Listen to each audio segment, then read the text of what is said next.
Hello,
hello, hello.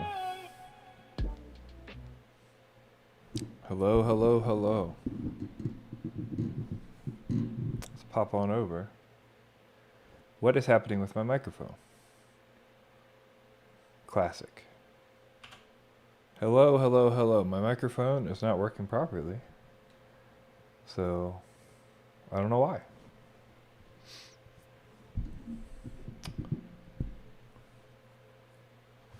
I believe you can hear me, but you can hear everything, and it's not being filtered properly. Or it's just like weird.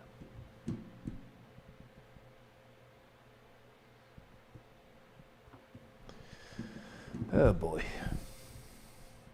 It's never easy, is it? Let's see. How's everybody doing today? Oh, I see why.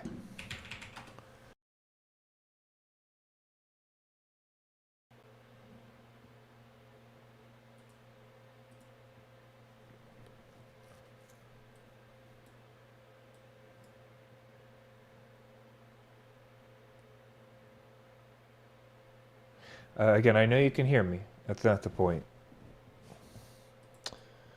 When Henry barks later in the thing, when somebody knocks on the door, when somebody yells, when whatever band goes on, you guys are going to hear all that garbage because my filtering's not working. So I was trying to fix it.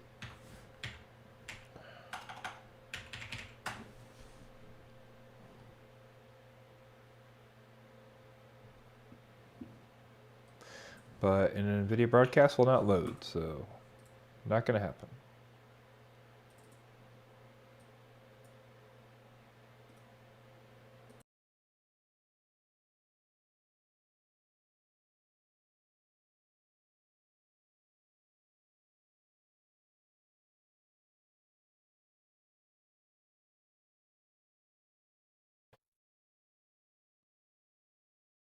Okay.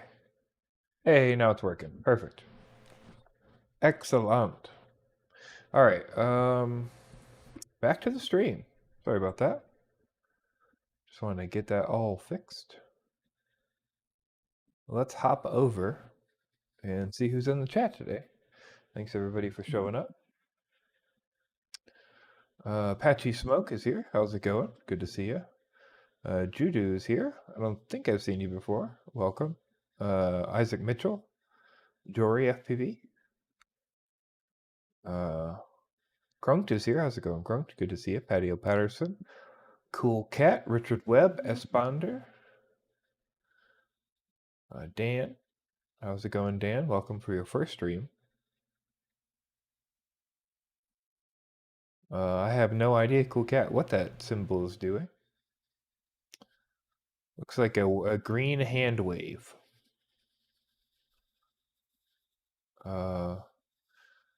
Blythen's here. Did I say that? Nope. I just scrolled too far. JRFPV's here. IDV.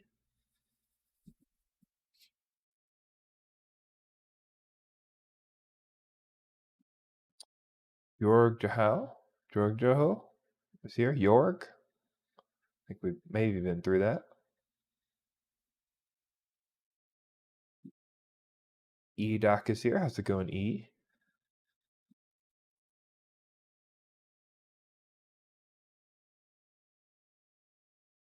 Four Little Pigs is here. How's it going, man? Jorgarmeister. Callie. Awesome. Everyone, welcome. Glad you're here. York says it's like York. Gotcha. E-Doc and Blythen are talking about the Weebly series in the chat. That has just kicked off into the initial time trials. So everything's just started for that. But if you have not started yet, you'll look for these tracks. It's actually Weebleed, not Weebleed FPV, but Weebleed Tryout Track 1, 2, and 3 for this year. You compete December 1st to December 31st. And see how hot fire you can get on the leaderboard. The top 70 people on the leaderboard will be invited to pay $20 and compete with 14 teams for a total prize purse of $63.20 right now, plus random prizes and stuff throughout the season. At least that's how it was last time. So looks to be pretty exciting. I have already been putting in some times. I know E-Doc is just above me on a lot of those tracks, though I did beat him on one. I got close on another one, I think.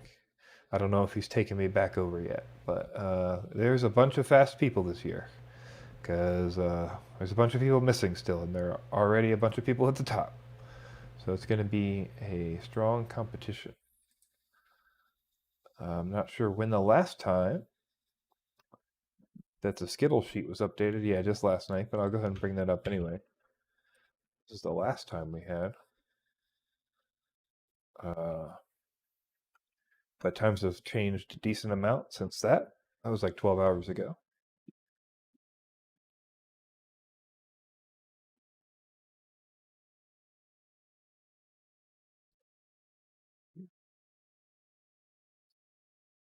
If you're not doing it, you should probably compete in the Weebly FPV Whoop series because it'll be a good time.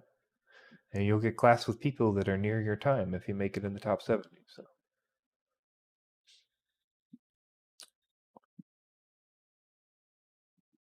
nice. See, Doc. Is there another place to track it, or is that just you checking?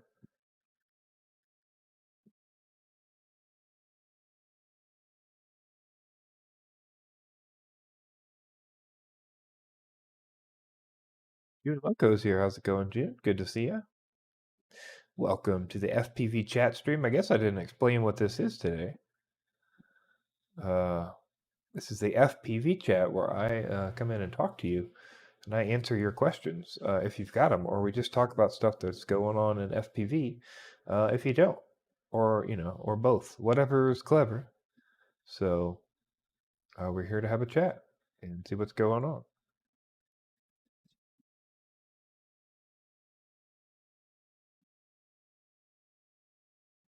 Oh no, Dan636 ran out of solder. That hurts. I don't. I've goes forever. How much did you have like a little tester thing of solder? Or you just been soldering like a madman, huh?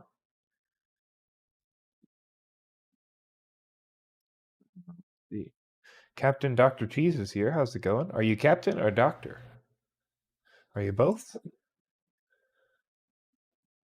That's fancy.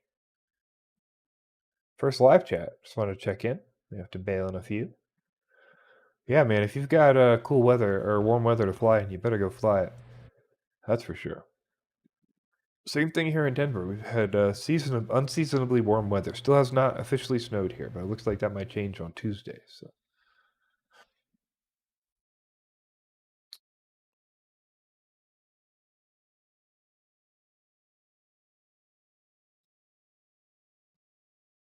Uh, Sergeant Felix FPV. Any tips to get better on the tryout tracks, like camera angle, etc.? I'm currently running them all at 43 camera angle. I run 85 max angle, 45 strength, and 666 on the yaw. One that's just a default, or like right at near the default yaw. So, yeah. HVAC techs for the win, indeed. Patio Patterson says, "Can anyone imagine how NFTs will be a part of FPV?" Well, that's already happened a bit. We had DRL put up some NFTs. We talked about on the show one time. But yeah, there are DRL NFTs.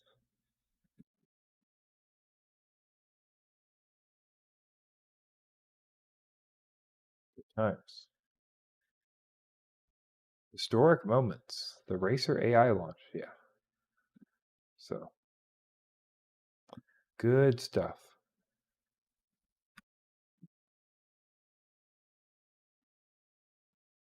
Of course, it's DRL. Well, who else would it be, right? Because they're all crypto-y and stuff these days with Algorand, and they're trying to be all hip.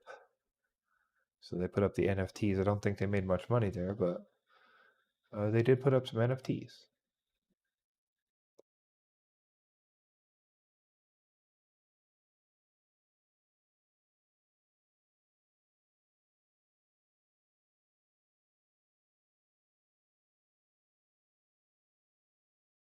Bill Clark, how's it going? Good to see you. No snow in Africa, huh? That makes sense, I guess.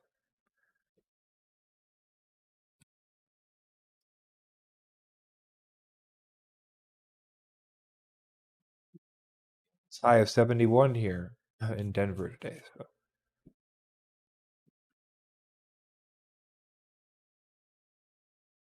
beautiful, beautiful weather.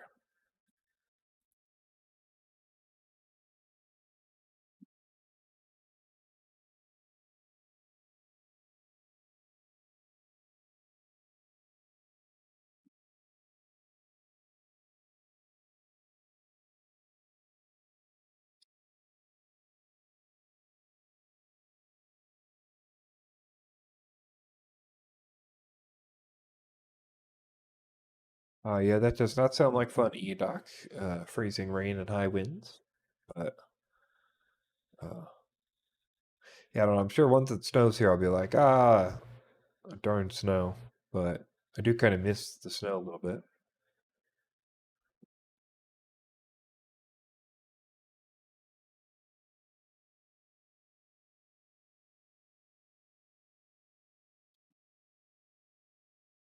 Yeah, Denver definitely changes weather a decent amount. Uh, Most of the year, though, there's no. It's like 280 days without snow is the record, I think. Like 283. Though we're getting pretty close to that. I don't think we're going to hit it, though.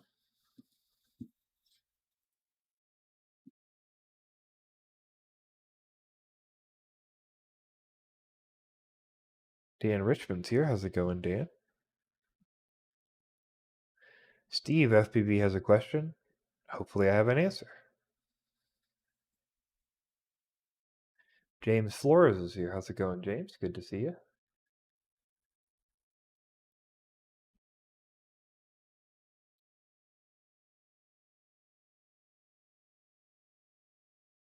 Ninja Monkey asked about a good motor for a 3-inch Nemesis Micro. I have no idea. That is like not my cup of tea. I don't even know what that is.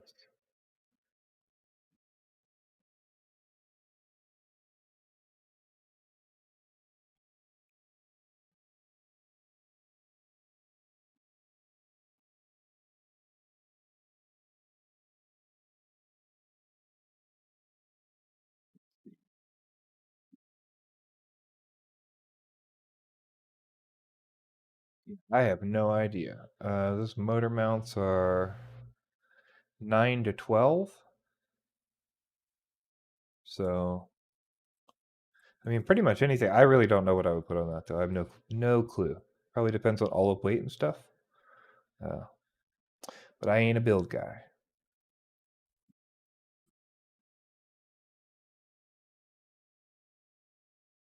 Steve FPV, can you run an EmuFlight on a Chromebook? I do not know.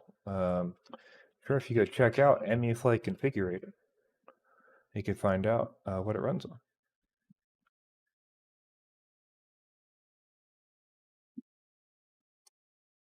Let's see.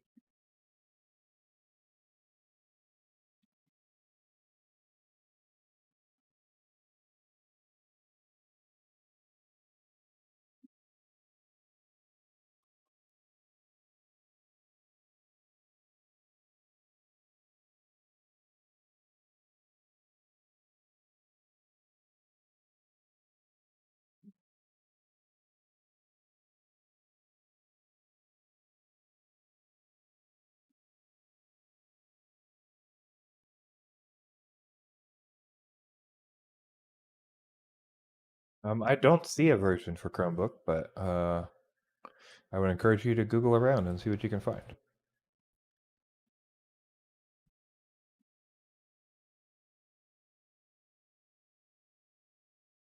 York says, can you say something about the basics of RPM filtering? Yeah, the idea of RPM filtering and the reason they call it bidirectional D-shot uh, is because bidirectional D-shot allows RPM signal to come back across the D-shot signal line. And so that enables the flight controller to read RPM very quickly versus how you would do it with like telemetry or something. That means it's quick enough that we can use that RPM information for filtering. So basically using that RPM information where it creates a notch, it's similar to the notch filters, but it creates an active notch that moves with the RPM of the motor and then floats. And that's part of the settings or to change like how it's configured and where they're at and all that kind of stuff. But the general idea is that instead of guessing with the notch filter to look at where the most noise is, or using some kind of low pass and just assuming there's no noise, we'll take the RPM and use those as identifiers for where the noise will be. So yeah, it's a smart idea. Thank Joe Lucid for that, the creator of JESC.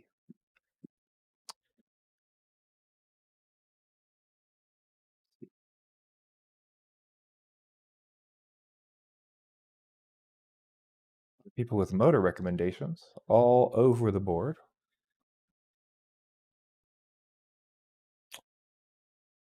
FPV in is here. How's it going?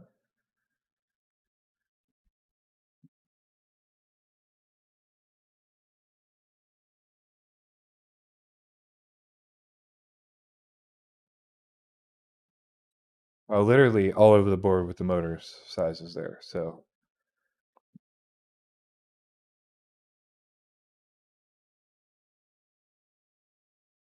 1404, 1204, 1106, 1204, 2004, 1504. So one of those. Pacific Northwest is here. How's it going?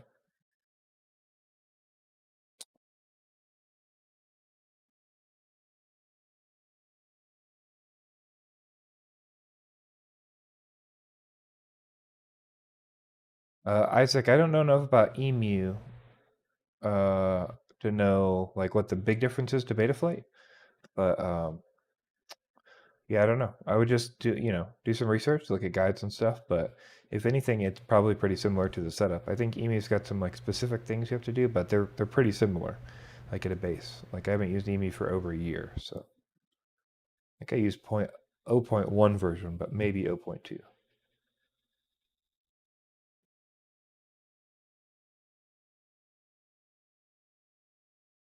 IDV, I have no recommendations for analog goggles. I own a single set of FXT Vipers for analog, and then everything else I own is DJI goggles. So I unfortunately do not have good advice there.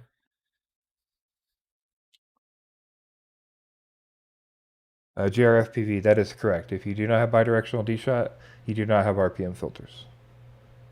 That's correct.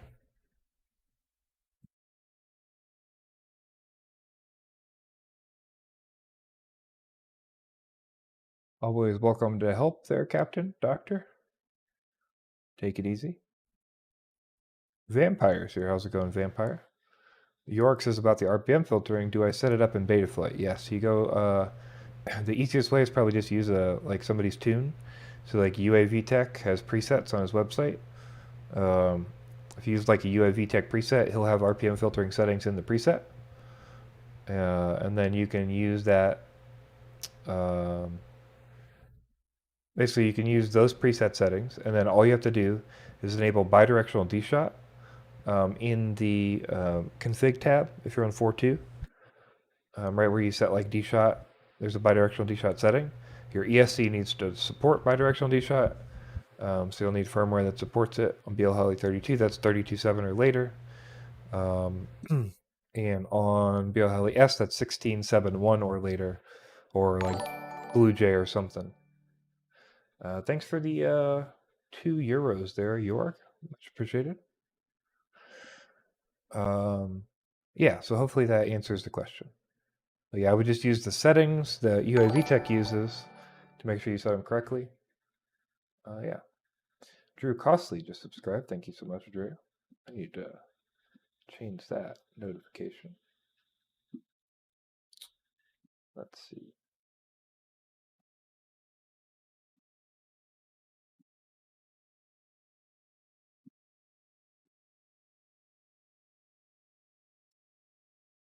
So many motor choice. Still got 1606 coming. We got 1408 on a 2.5 inch.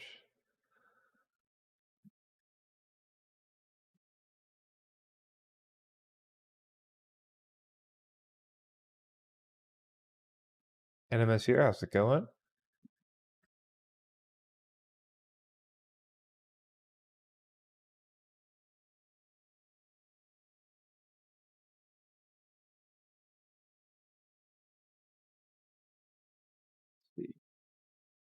Tiny Trainer is a great quad. That's for sure.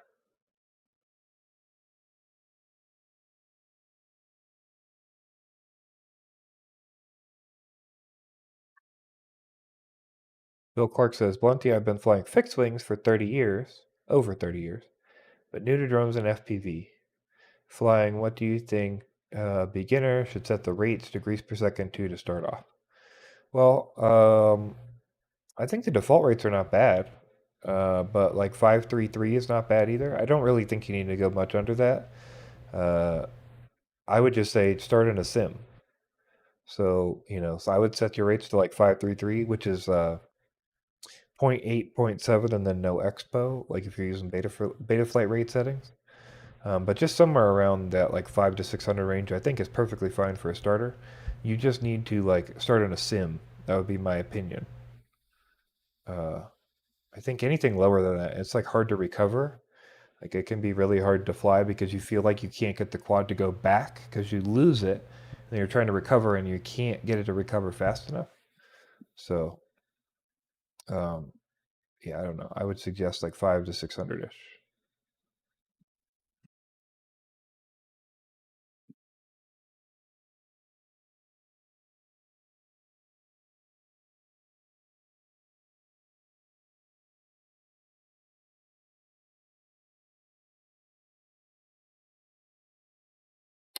Yeah, definitely want to wait on Orcas. Because I don't even think you can buy the FPV-1 right now, but they are definitely coming out with the new goggles. So definitely worth waiting on Orca. Thank you, Anima, for $5 through Super Chat for being cool. Much appreciated.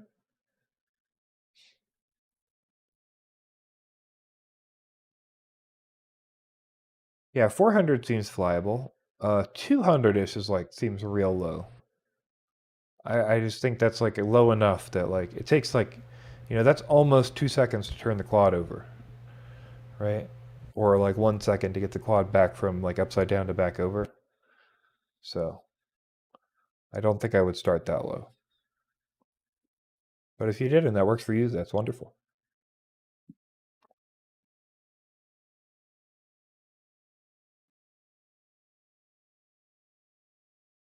Again, we're talking about starter rates.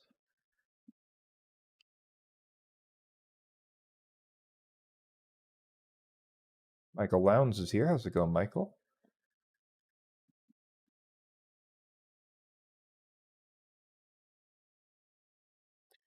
EDOC, no idea.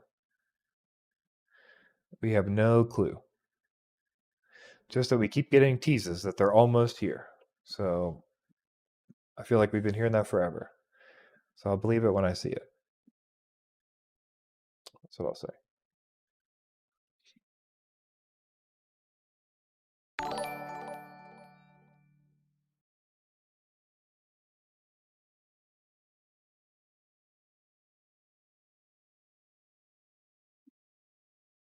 Verity, it's always better to throttle scale in beta flight.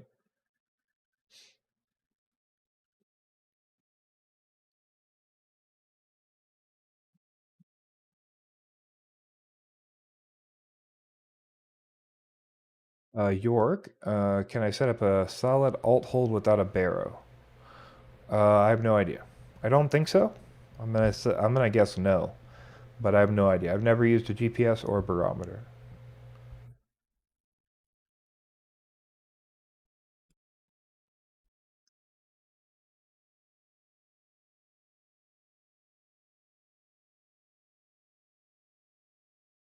Yeah, Anima, I would assume Orca is taking into account, all the user feedback and like what they thought they were missing and how the goggle panned out and what people thought about it. So hopefully they'll make a lot of those changes, but we won't know until we see anything because they aren't telling us shit.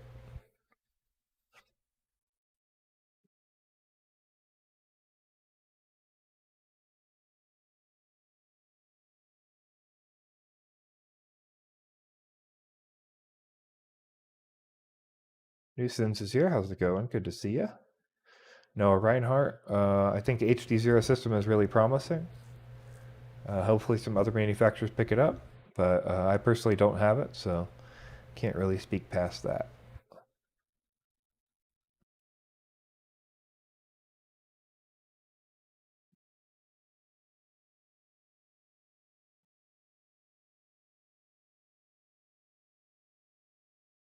Well, yeah, Vampire, that'll be like right when they launch the goggle, but they've kept teasing people that they say, oh, there's one's gonna come, one's gonna come. I don't know when that'll happen though. I'm not holding my breath, but we'll see.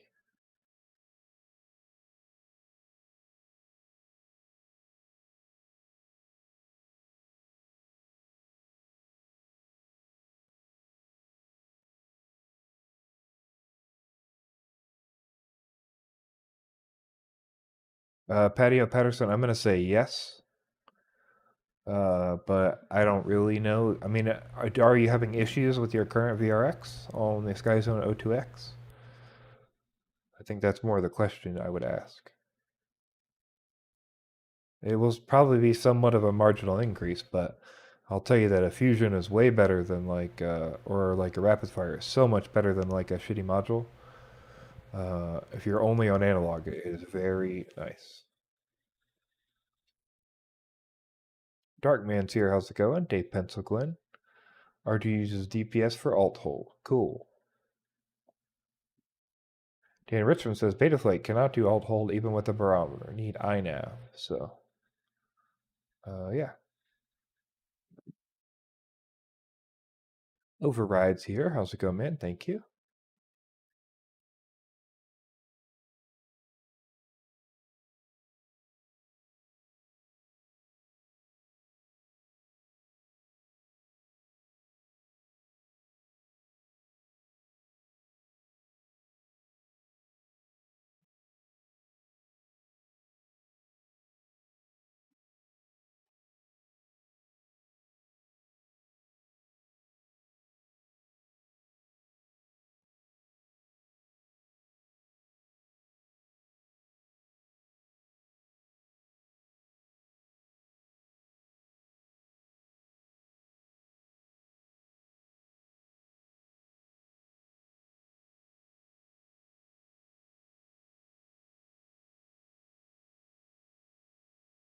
Yeah, I don't know. It'd be hard for me to spend like $120 to $150 on a analog RX module at this point in my career. Like if you don't feel like you have issues and you feel like it's fine, then I would probably just save that money. One Eye FPV is here. This season I'm thankful for the DJI FPV camera renaissance. Very true. We're also getting HD0 cameras, it looks like, which is good for the HD0 folks.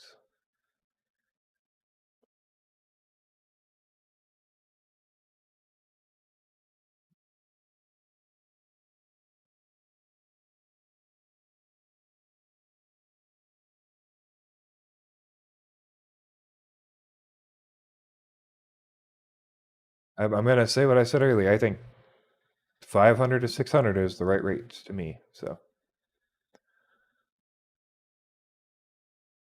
and on beta flight rates, that's 1.8, I believe, or 1.70, or 8.70 if you're doing 533.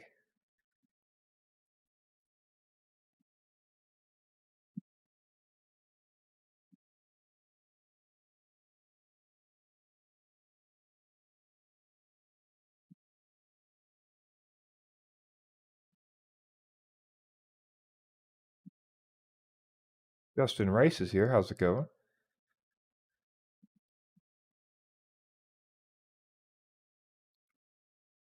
Verity, I would recommend you watch videos on V2 goggle antenna setups because I've heard every single different setup is perfect. I've literally got an email or video or post or seen data that every single setup is perfect. So I would suggest that you do your own research and make a decision. Uh, I have no idea. I don't do long range, so I don't really know.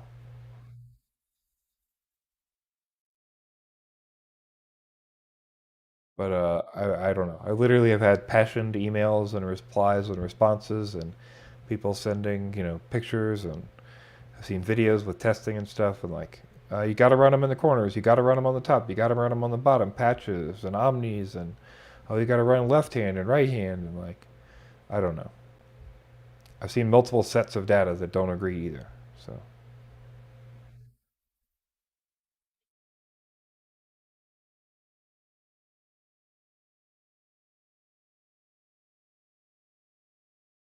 it depends on what you're doing, Verdi. I mean, most people will use the stock antennas on their DJI goggles, even the V2s, because there's no real reason to use anything different.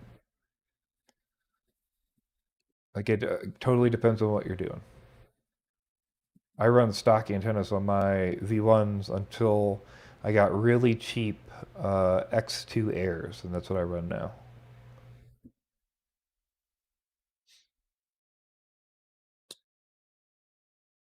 Let's see.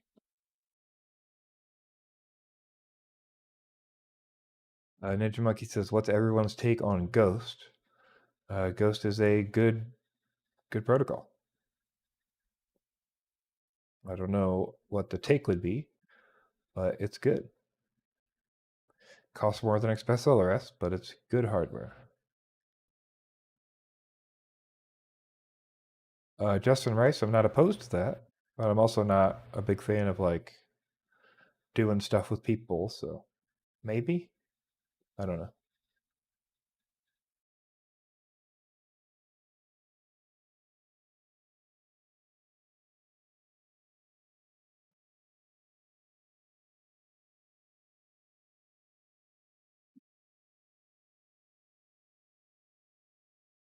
Epicness, I assume that's a question.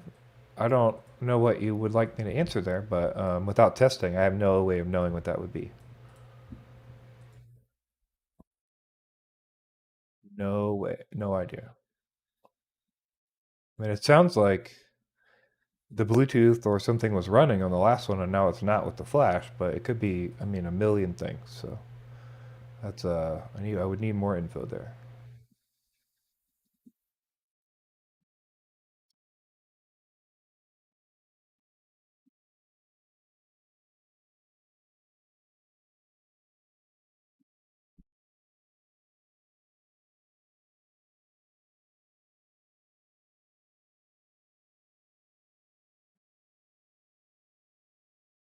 Dennis Schrammel is here. How's it going? Fireball in the Discord. Good to see you.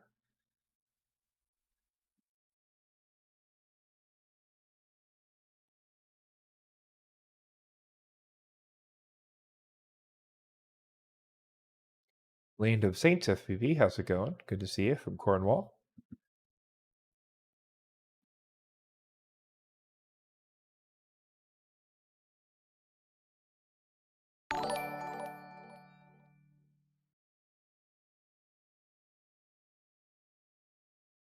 Reinhardt subscribe. Thank you very much.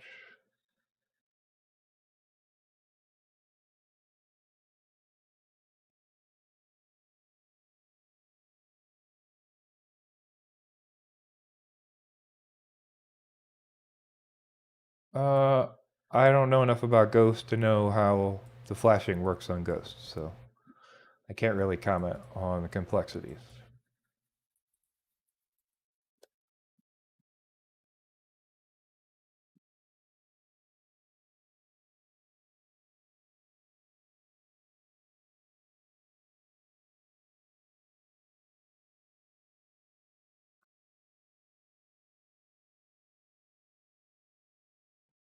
Good to see you, Sonic Tonic. Welcome. Darren Santos.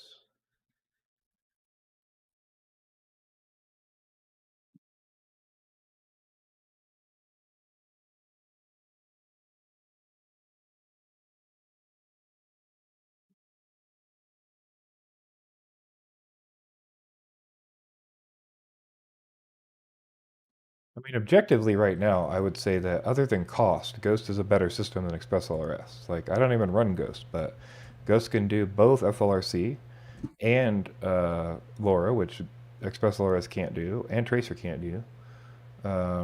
Ghost can do 500 hertz, as far as I know. Ghost has LBT, which ExpressLRS does not have for EU people. Um, let's see, Ghost can do OTA updates because they don't have a million receivers and types to support. Um, yeah, I don't know. There's definitely some benefits with Ghost for sure.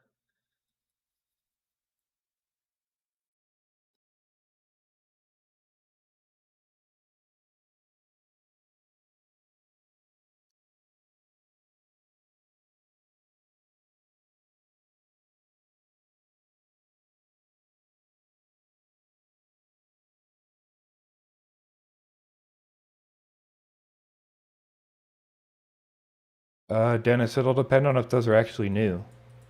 I feel like we talked about the Nemenmo TX already, but if we didn't. Yeah, but ExpressLR's OTA will be annoying as shit because there's a million receivers you have to support. So it's not going to be just simple and easy. Like, I mean, I know it's coming and I know developers are making it, but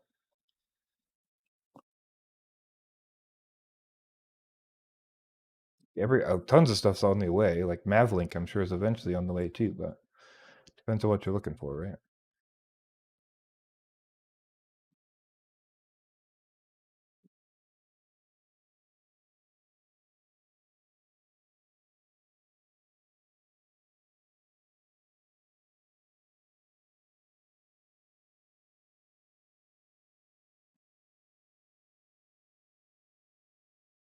If we mentioned it in a roundup, we won't talk about it again. But if we did not talk about it in a roundup, then it'll probably come up when it's out. Uh, I don't know.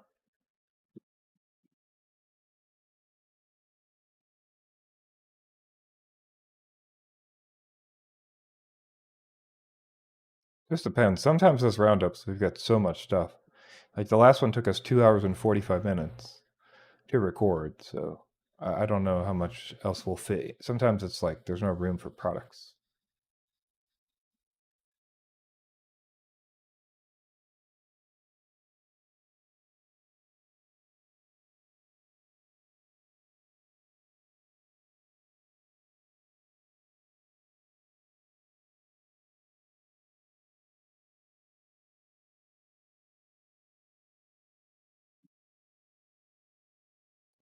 Scott Walker, I would have to argue that even though Ghost has actual manuals, they're essentially the same quality of manual. If you go to expresslrs.org, basically the same stuff is there.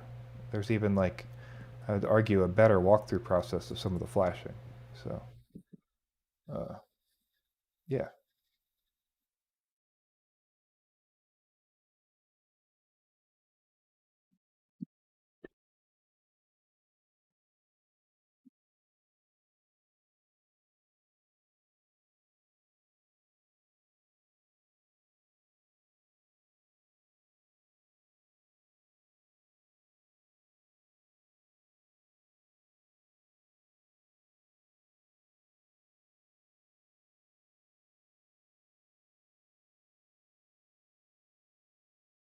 I just wish with like the new product roundup, there was a way that I could actually use the products.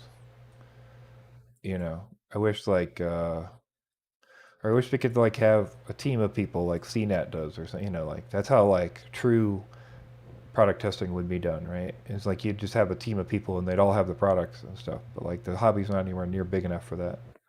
There's not anywhere near enough following to have that done. So sometimes I feel bad about the roundup because we're just like talking about stuff both of us haven't used. Uh, but that's kind of life because there's so many things in FPV and like I can't buy all of them. So,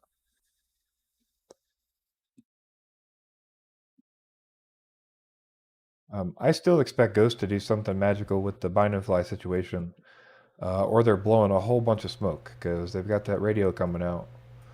That's gonna have to have quads to go with it. They're imagining this magic world where people will go to Walmart and buy a radio, and then they've got to have solutions. So And they keep promising they do.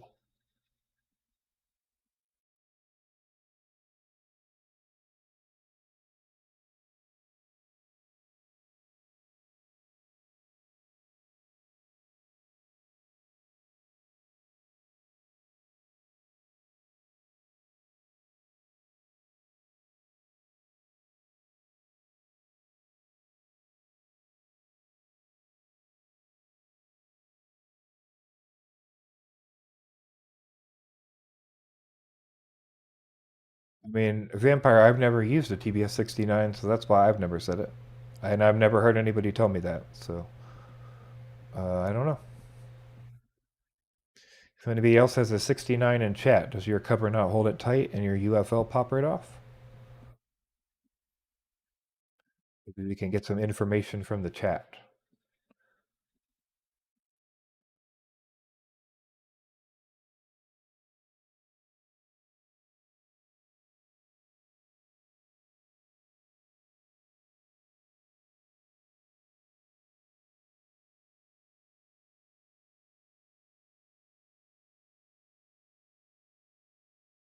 Yeah, the TX16S seems like a solid radio for sure.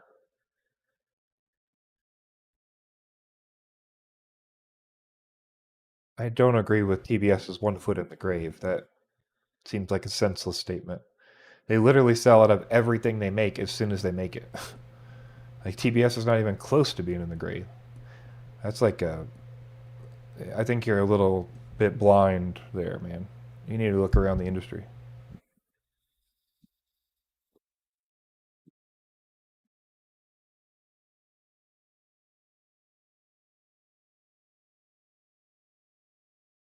Like if you're a retailer and you order anything from TBS, it all sells within like 2 weeks.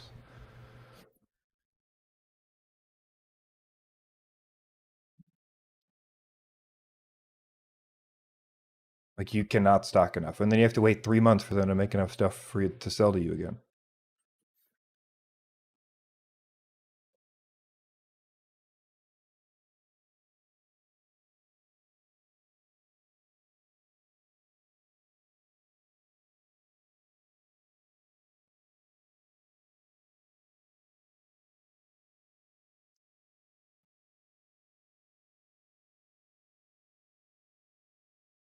I mean, there's a reason TBS is where they are.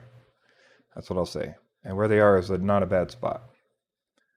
You know, if they were struggling, then they would flash all they'd say, "Oh yeah, flash Express LRS and buy all our receivers," or, "Hey, we're going to cut our price even more to compete." Like the last time they had a price cut, and the only big price cut I know of, because I'm only 2 years in the hobby, was was when they had to decrease price because R9 was competing. And they didn't really even have to do that. They were just like, you know what? If they can be that cheap, we can too. Fuck them. And they dropped price by $5 on all the receivers.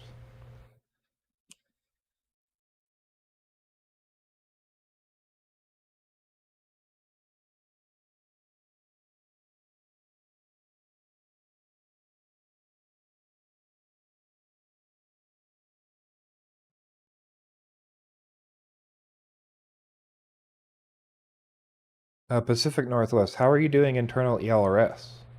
You have the CRSF patch in Edge TX that just got pushed into master, or are you not using internal CRSF, or are you using external but internally in the radio?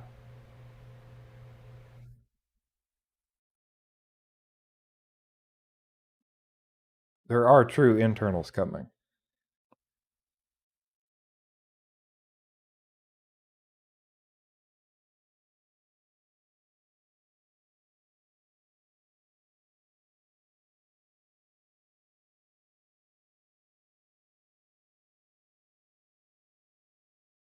Yeah, Dennis Schrammel. I started the news about a month before my 1 year anniversary of the hobby. So Christmas is my 2 year anniversary. That's when I got my first QX7. I didn't build my first quad till way after that, but I think a month or two after that, I should say. But I started sipping on Christmas of 2019.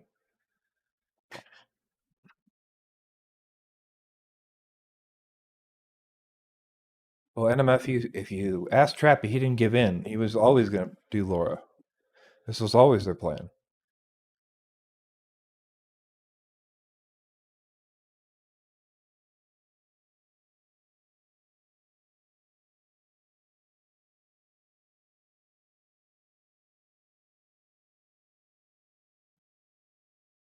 Isaac, once you have everything flashed, I think Crossfire is probably one of the strongest, most reliable links. The problem lately has just been flashing everything. But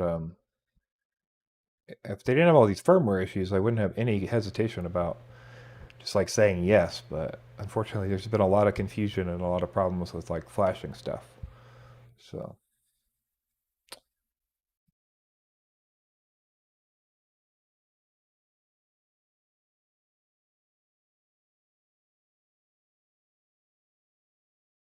Vampire, I've run analog, but I just have an FXT Viper for the analog. I've never owned a pair of Sky Zones or Fat Sharks or anything like that.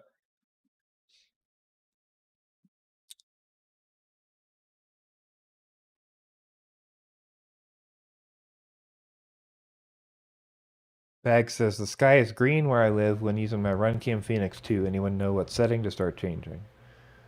I feel like I remember some way to fix that, but I don't remember why. I mean, the first thing I would guess is unclean power, but I have no idea. I'm sure I've heard of that before, though.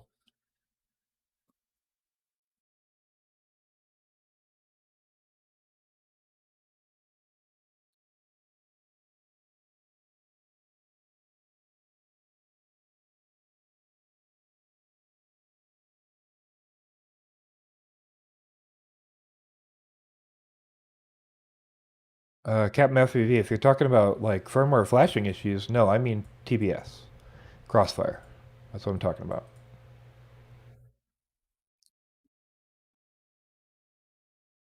There are tons of problems. I don't know what you guys are talking about, but there are tons of problems. Like one or two people may have had good results, but remember, I troubleshoot all day long on the Bardwell Discord, like 7 days a week. Like Agent X is like breaking shit left and right. TBS has even said multiple times that you have to use Agent M for multiple devices because multiple firmwares are messed up. If you reflash your Tango 2 with 610, you have to recalibrate your gimbals, and they're more difficult to calibrate. The firmware shit is a mess with TBS. They even released 612, which I think was another firmware problem that Trappy just talked about on their Facebook. So, yeah, TBS has been a shit show with firmware. I had somebody yesterday whose shit was all green, who both their Tango 2 and their RX were green, and there was no signal. And the only thing they did was emergency reset the Crossfire Nano, and everything worked fine. Like, there are tons of problems with TBS firmware. It's just like it does work once everything is working. That's what I would say.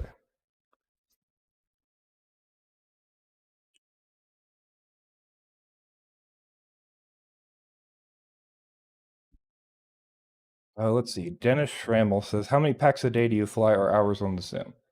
Most of the time, none. But it just depends on the day. Like packs a month is probably like 5. I'd fly in real life very little because I don't have anywhere legal to fly near me, and I don't feel like dealing with people yelling at me and dodging people at the park and shit like that. So, or riding 4 miles on my scooter for like a small patch of grass. Not a big fan. So, hours on the sim now will be a lot more. This next month will probably be like a few hours a day, but depending on how much I put in.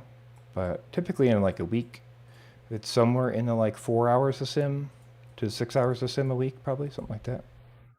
Totally just depends on the week though.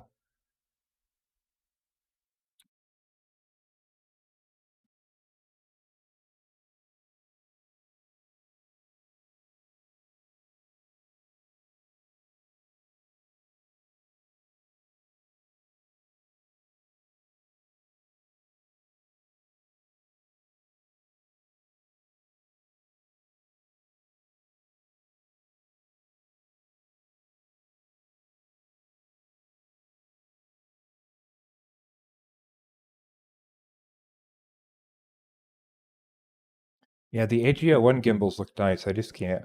I'm not gonna buy. I'm not gonna spend that much money on gimbals, at least currently.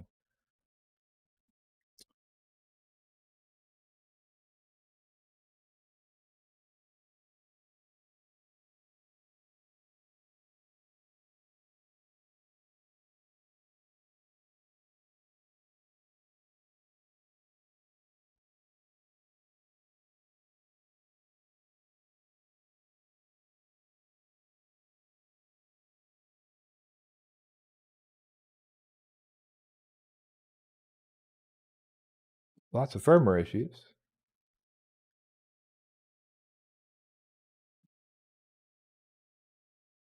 Lots of firmware issues in chat, that's for sure.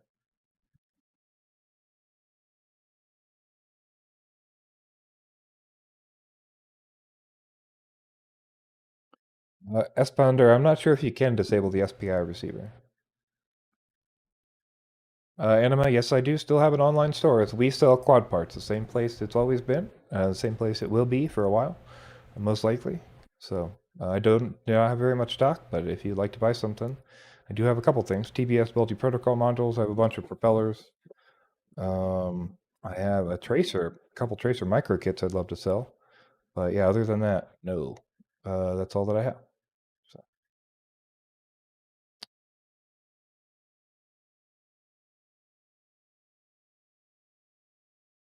Yeah, Jory, I just don't care to do that. Like, I don't need to fly bad enough to go fly an 85 millimeter 2S whoop at a park. Like, that's not fun to me. Like, that's not why I fly. So, um, yeah.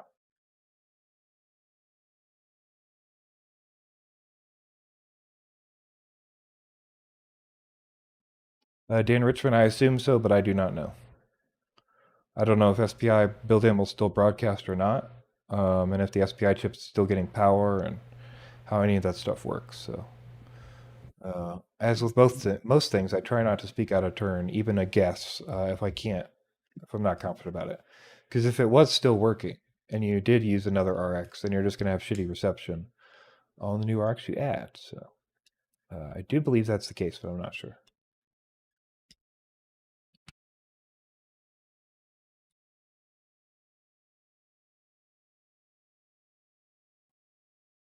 I mean, the biggest thing for me is I just don't like flying that much. Like, I know that might shock some people in chat, or might not shock others who are here often, but it's just not my favorite thing about the hobby.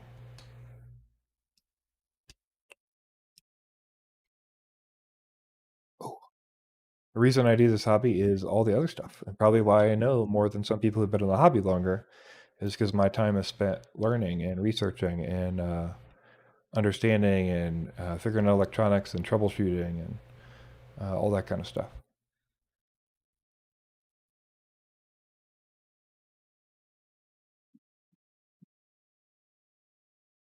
That's the fun part for me.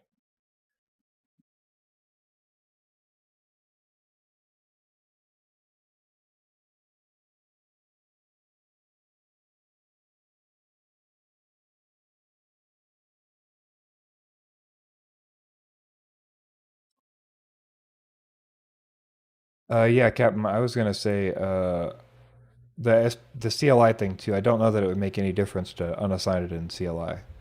I think if you don't have serial RX enabled, it's probably similar to that. IDV, I met JB on his Discord.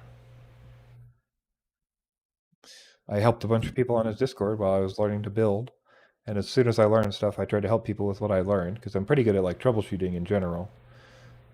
And then I made a couple videos, and he's like, "Hey, do you want to do the new product roundup with me?" And then we did that a couple months, and then I think we started that in like October, and then in late November we did the news. He basically immediately was like, "Hey, I think I want to do some news show, but I don't. I like."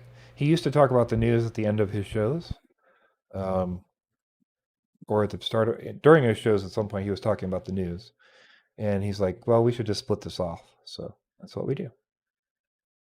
But he didn't want to do the research himself.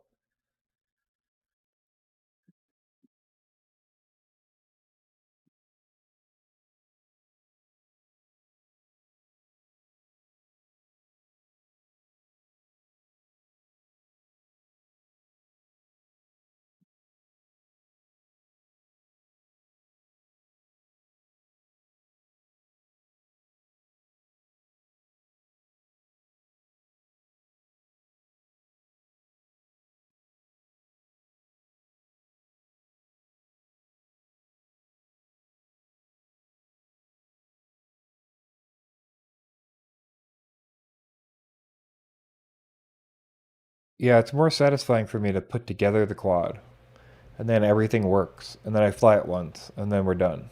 Like I'm done with that quad. Like that's a big problem I have.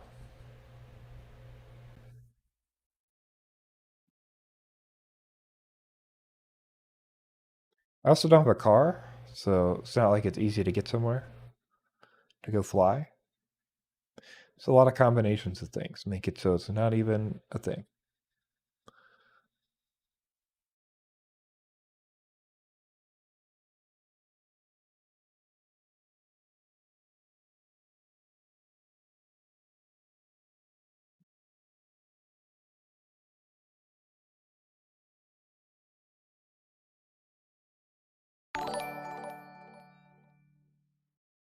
Dennis Schrammel uh, says $2. Thanks for the help. See you on your Discord. Thanks, man. Or €2. Thank you very much.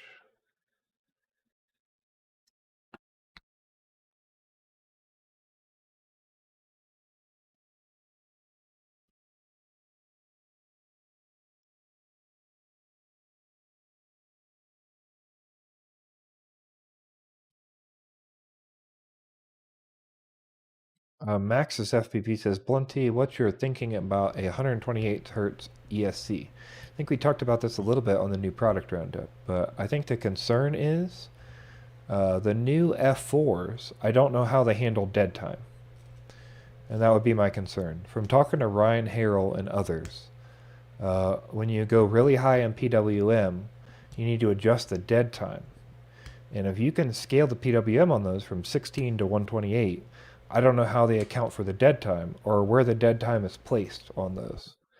So I don't know. I would want to if I bought one of those ESCs, I would be doing more research into that. But I currently don't own even a 96K ESC. So on BLHeli S, you can just flash a new dead time. Um, so yeah, I'm not sure.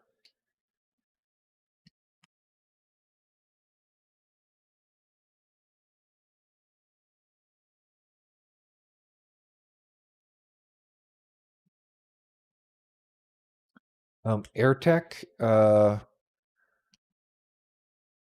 basically any 65 millimeter 1S tiny whoop. So whether that's Modulus 6, there's a new Modulus 6 ELRS if you have ELRS. There's B-Brain Brushless V3. There's Beta 65, though the B-Brain Brushless V3 will likely need to be under 25 milliwatts. I don't know if they're checking the pits. That might be a problem. That currently on 50 milliwatts, it can read as low as 24 and as high as like 35.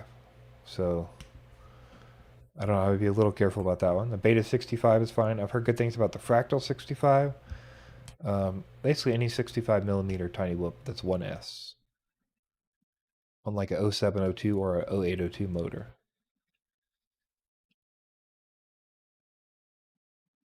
Yeah, most of my quads I just have a UAV Tech tune on. Works well enough. Nothing's like shuttering. I don't have jello, no prop wash that's obvious, so not a big problem.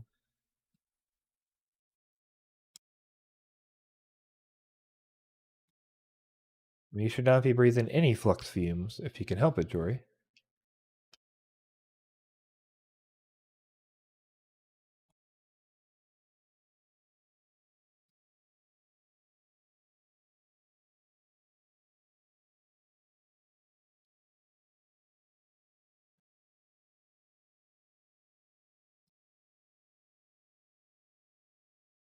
Air check. I don't know if a Meteor 75 would be legal. You have to check the race specs. Some races are going to restrict you to 65 millimeter 1S. So,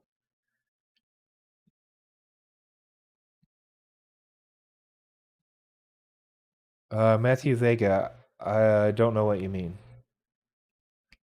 Uh, it depends. Yeah, you be more specific with that. If you use the same control link on an internal module with an internal protocol, it would be faster than running it on the external because it doesn't go through a UART. I believe that's the case. Because you can do stuff like SPI interrupt. and like fancy jazz on internal modules. If that's what you're asking. However, like obviously the MPM module is going to have more latency than a Crossfire or XPSLRS external module. So it depends. Also, now you can do megabaud. So on EdgeTX, you can do this thing called megabaud. And you can increase your baud rates really high. So there's no problem. Like you get way lower latency over the UART, and it's like barely negligible. Let me see if I can get you my chart up here. It may confuse people more than it helps, but hey, what you gonna do? Has image. Bear with me.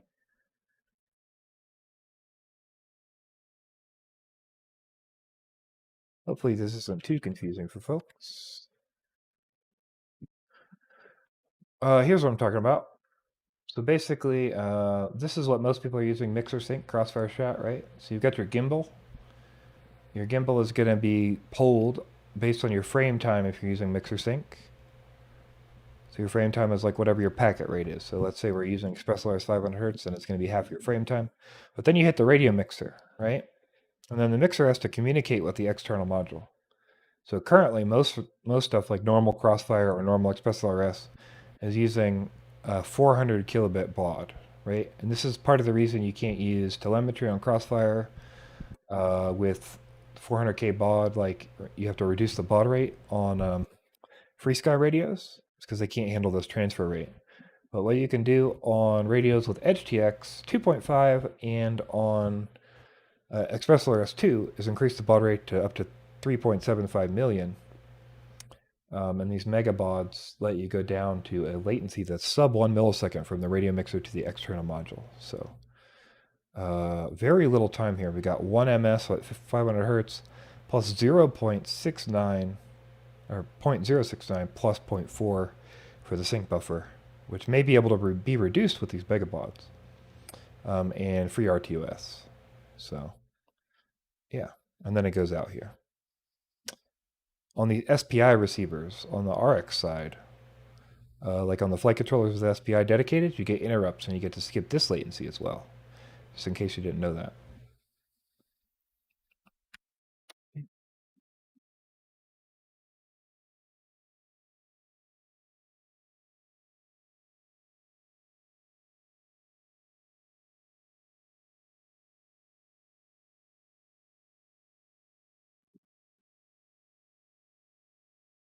No, it'll depend on where you're racing. Some places will allow you to do that, and some places will not, I would imagine.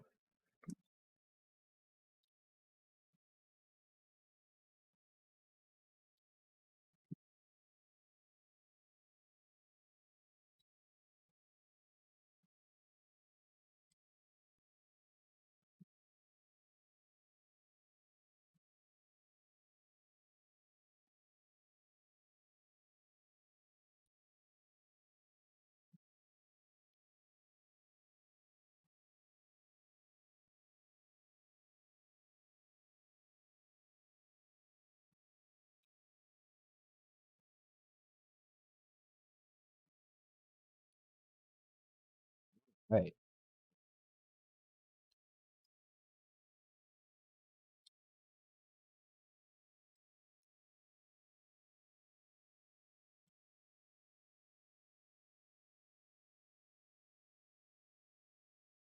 Frenzy Incarnate is here. How's it going, man? Good to see you.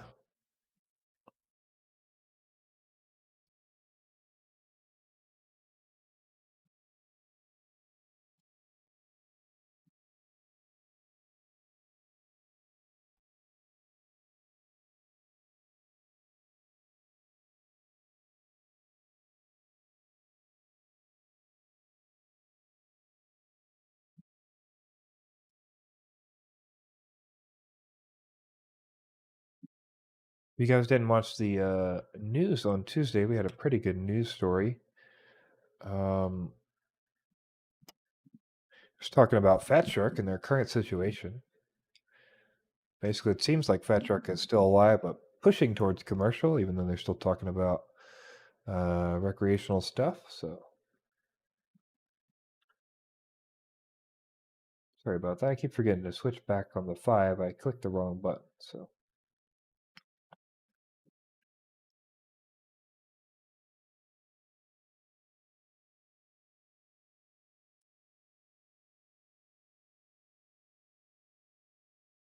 Justin Rice. Yes, yep, I am aware of that.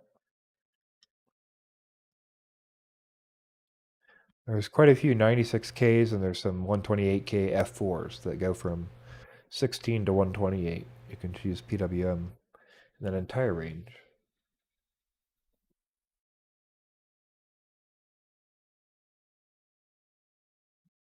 Just out of the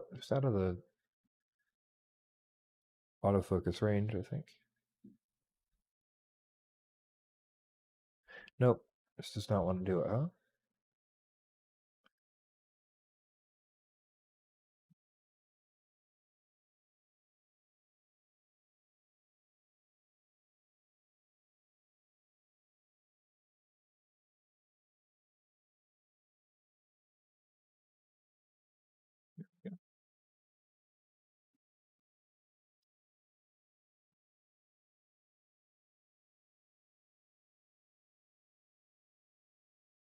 Got him all taken care of.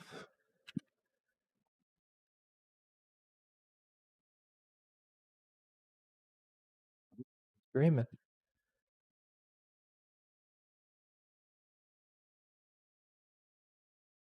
His little feet moving. Oh,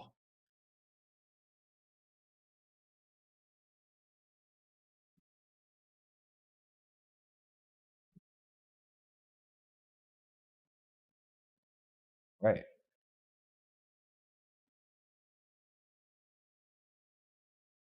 Got any more questions, comments, concerns? What's going on in chat? What you guys seen? What you heard? What you know? You know, all that stuff.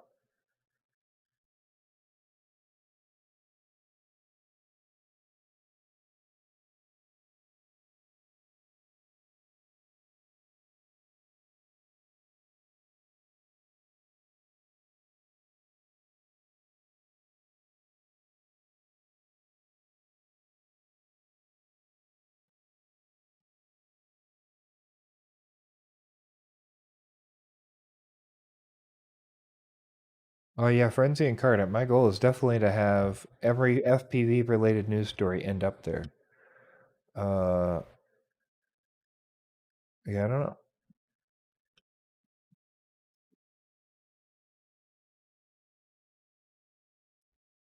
Granola FPV. That was the plan. That was what they continued to like ask people about, and their 2 week updates were teasing that goggle. They even asked people if they wanted HDMI out or HDMI in. Um, and when people picked, they were like, okay. And then after they dropped the Scout HD, they totally just stopped doing it. So I imagine they pivoted away and decided that wasn't the best way to go. I have no idea if there'll be another goggle or not. We know that Fat Shark is still pushing HD0, but it's hard to tell if like an integrated goggle is part of that plan. I really don't know. I hope so. I think for everyone's sake, right? But I just don't know.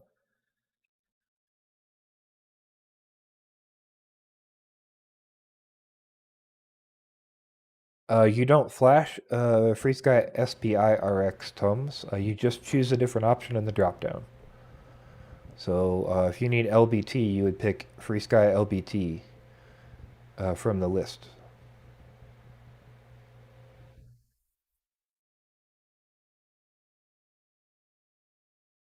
So in the config tab, you go into SPI based receiver, and then on the dropdown where it says like Frisky D or Frisky X, you'll do that dropdown there, and you should see extra options. One of them should be like Frisky X LBT.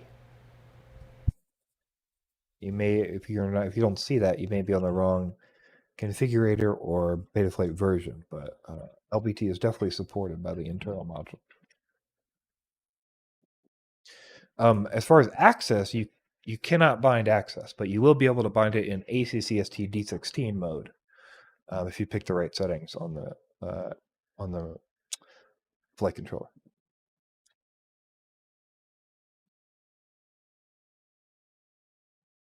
But SPI means it's serial peripheral interface, means there's a little chip in there emulating the receiver, so there's no way to flash it. All the stuff comes from Betaflight. Pacific Northwest. Yeah, we talked a little bit about it at the beginning of the show, but my training routine is fly a bunch. So that's what I've been doing.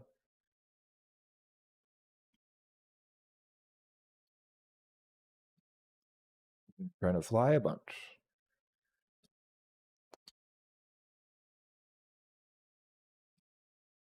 You too, Steve M. Thanks for stopping by.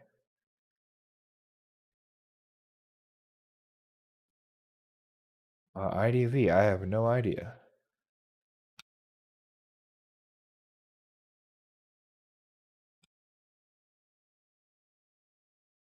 Yeah, something to remember is always if you ever feel any pain from flying in your hand, wrist, arm, anything like that, or from mousing if you play like first-person shooters, anything like that, you cannot continue to play. You cannot continue to use your hand.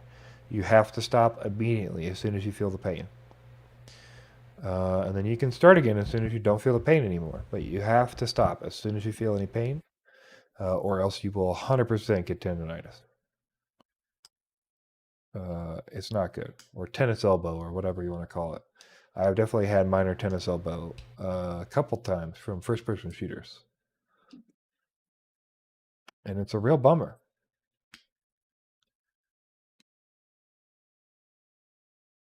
I had a friend who played through it and yeah, could not do anything for like 3 months with his hand that involved any kind of clawing or gripping or like using his fingers like that. Good to see you, Ninja Monkey. Thanks for stopping in. Jory, typically numb is not great because you're cutting off a nerve. So you might want to be careful about that because eventually that could cause extra damage.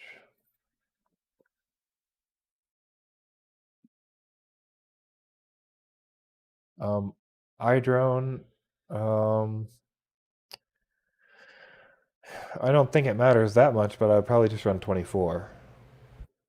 Uh, I don't know. To me, it really doesn't matter that much. But since you're running JESC, then probably 24 or 48. Again, I don't think it matters that much. If you're running 24 and you think it might be a longer battery life, you could try 48. If you try 48 and you feel like somehow there's less power than you want, you could try 24. But also, depending on the motor curve, you could actually get more power out of 48 and or less battery life. So it's just hard to say.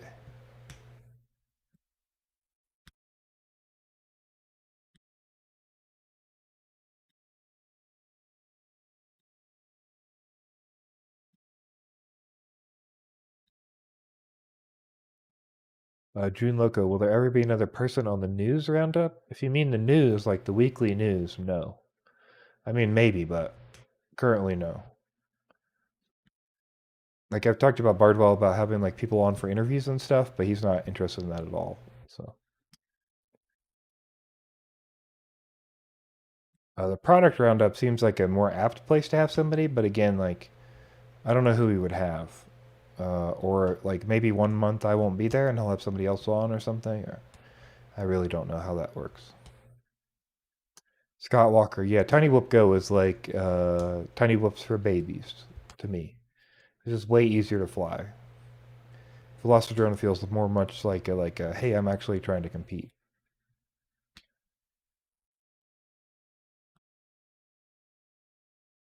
Tiny Whoop Go is fine, it just doesn't feel very simmy to me. Don't tell Jesse Perkins I said that, because his answer will be, don't worry, it's very simmy. It's the best sim you can get. We emulated real life perfectly. And then you go ask Velocitron, and they go, yeah, it's the best sim you can get. We emulated real life perfectly. And you go ask DRL, and they go, yes, it's the best sim you can get. We emulated real life perfectly. So one of them's got to be wrong, right? And possibly two of them. All the sims say that, though, so.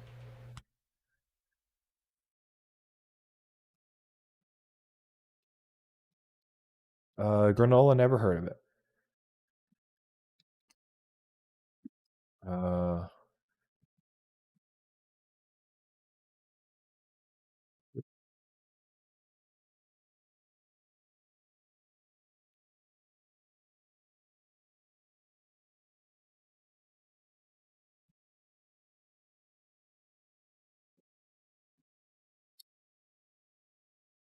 Looks like a frame. I have no idea. Looks like a frame.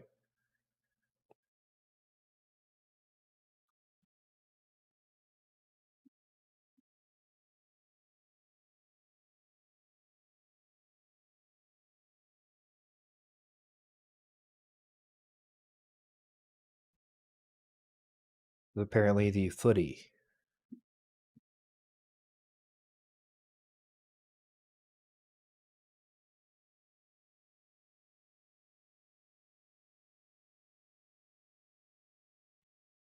Why is it showing beta flight? I don't even know how that's possible. Okay, well there is the footy.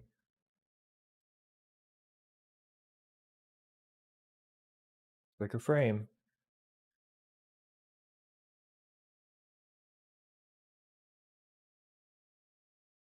It's like a lot of carbon. Yeah, 123 grams.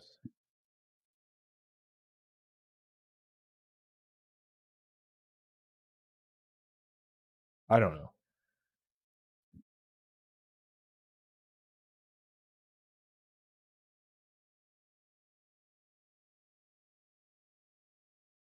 Different.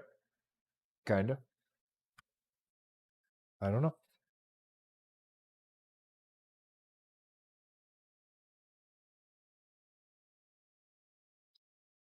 Let's see.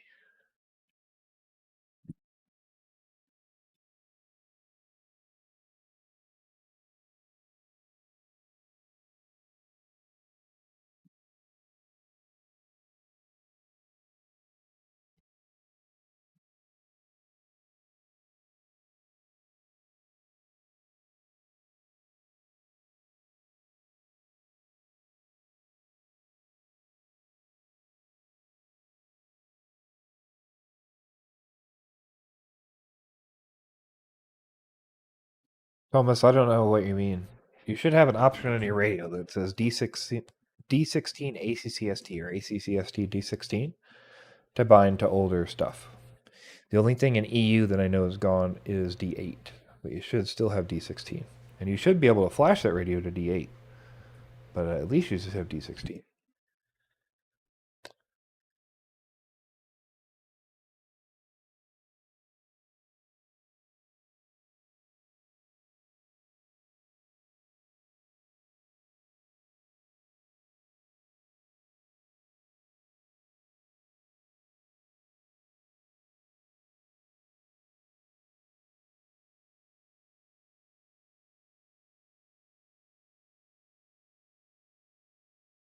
Johan Verrept, what stops you from doing interviews yourself? Nothing, but I just don't. It's not. It wouldn't be an FPV news interview if it was just me, right? That's not the news. That's just me interviewing people, which is fine. I can do that, but I don't like most of the time. It's for like a news story, and I'd rather just interview them on the news for the news story or not bother with it. So.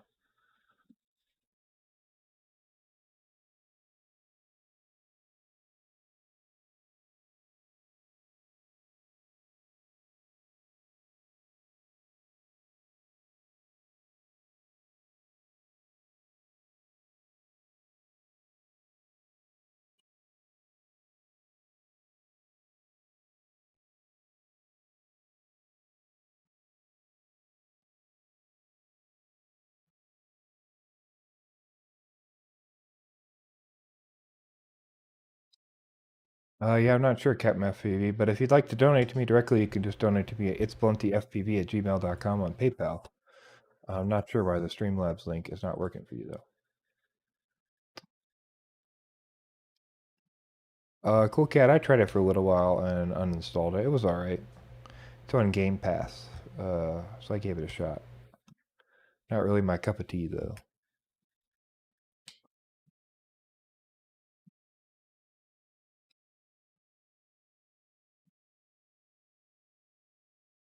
Yeah, I mean, I could do that, but I just don't feel like that would be interesting content. So.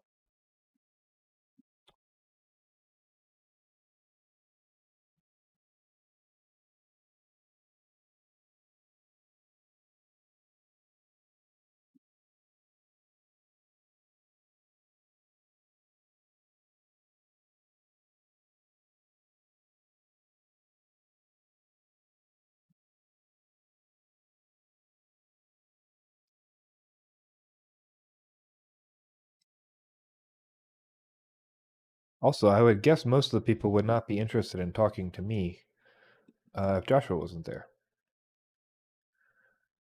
So that's also a problem.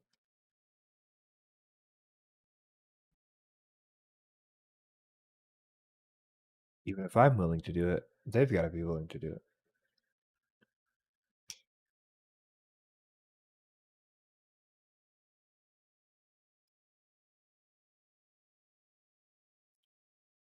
The FPV Blue interview went pretty well, but that wasn't a news-based interview. That was just me trying to find out information interview. So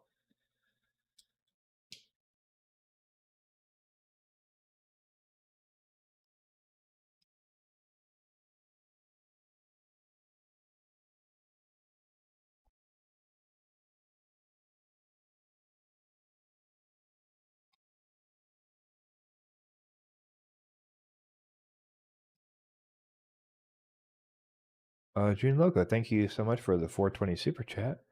Much appreciated.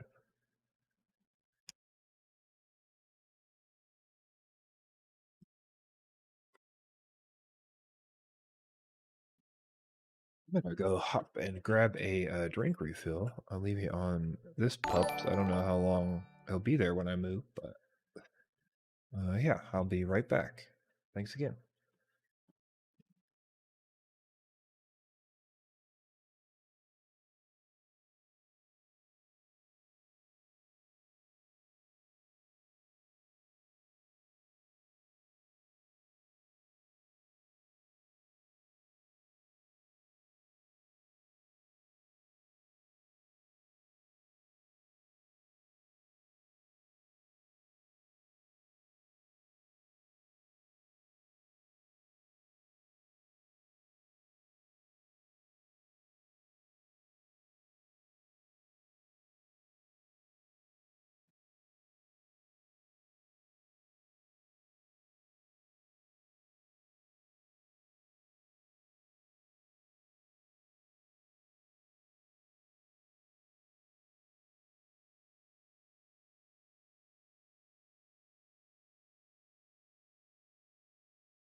Hello, I have returned. Graham Town Goes here. How's it going?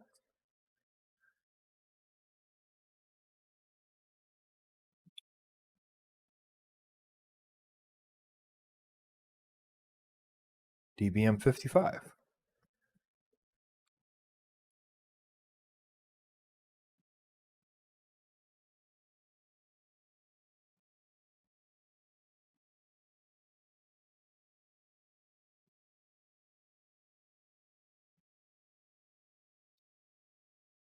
I thought of another reason I don't want to do interviews on my own is because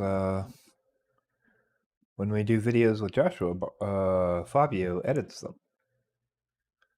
That's a lot of editing time if I have to do the interview. And a lot of people won't do it live, unfortunately.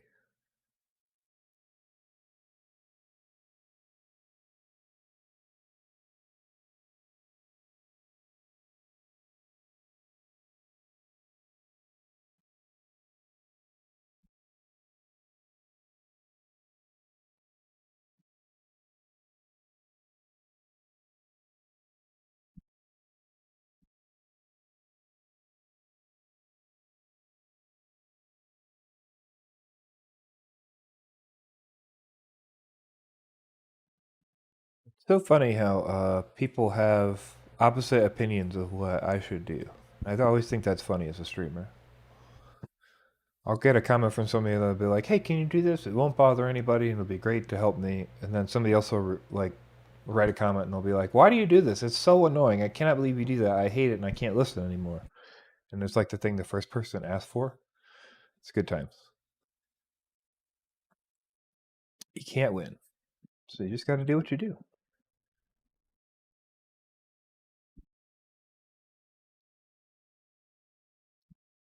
Ram Dunko, I think Fusion is pretty easy. Is that what it's called? Fusion? Whatever the fuck it's called. Not Fusion. Resolve. Fusion's the 3D program. DaVinci Resolve. For me, that was easy enough. I'm sure there are simpler, like clipping programs, but Resolve is free and also does what I need it to do. So that is what I use.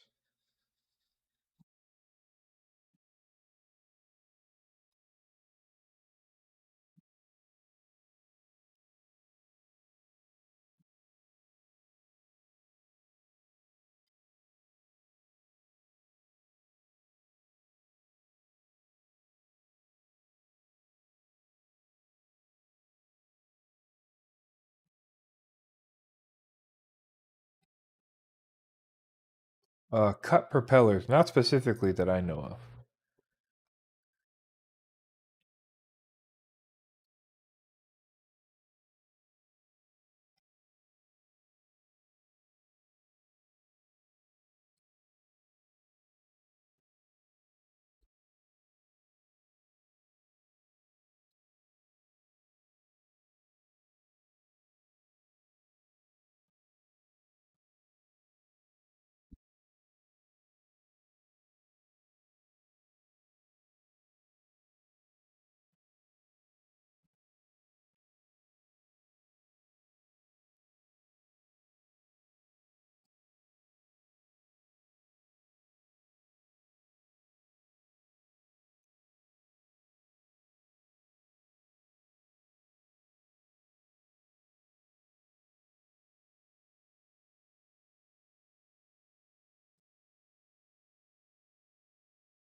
Sure, Frenzy Incarnate.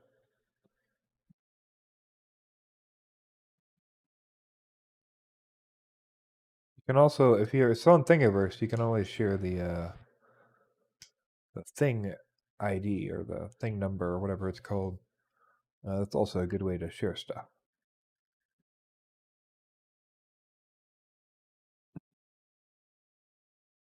Market Zero, how's it going?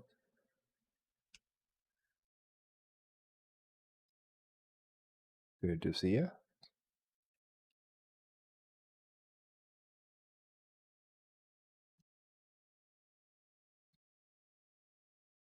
Oh no, don't worry, James Flores. It's way more than you think it is. It's funny, people see the viewer count and they're like, "Oh, snap, okay, there's 40 people here, so 40 to 60 people have been watching the stream the whole time." In actual truth, 257 people have watched the stream, but only 41 are still watching, and 37 of those people have liked. And the average watch time of a viewer has been 13 minutes for the stream. So,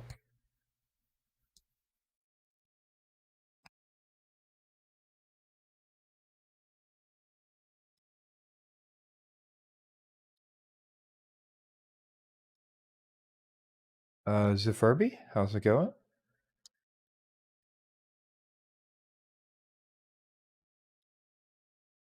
June Loco, yeah, I have gotten that one before actually.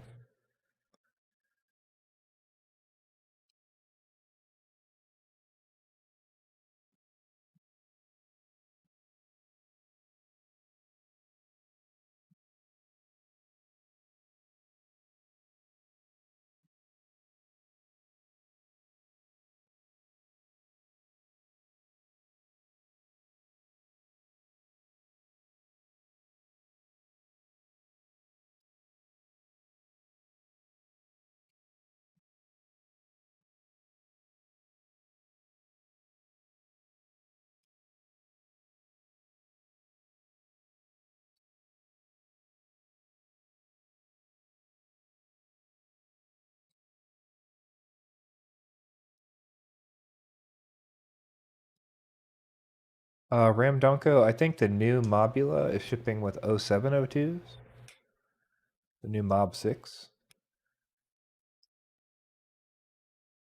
0603s definitely still exist. I have some on Whoop somewhere.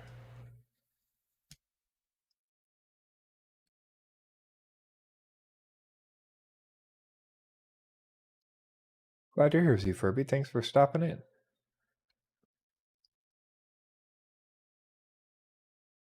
No, I've never been into RC off-road or RC cars or anything. My first dabble into RC was FPV. So,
Anima, I'm sure the lightest one has to be the Mob Light 6.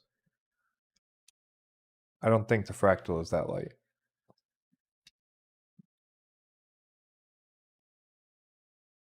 Definitely not a newbie drone. B-Brain is substantially heavier, I think, than other options.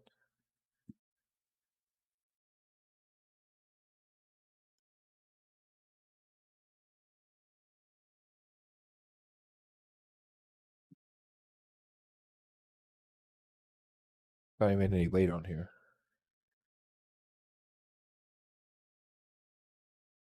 There it is, 23 grams. Yeah, that B-Brain's not even close.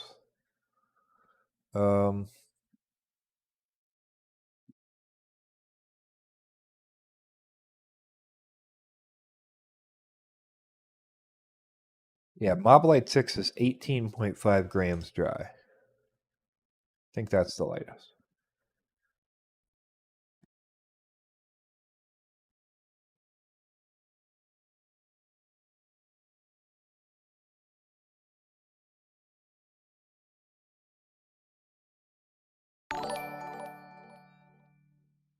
Hey, Captain FPV, thank you a lot. Thanks a lot.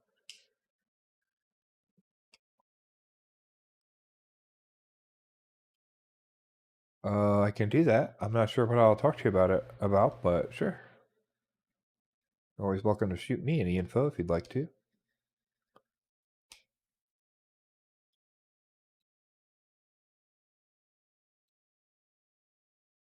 Matt Raymond, I have no idea. I think they're all too heavy, so it's hard for me to recommend something.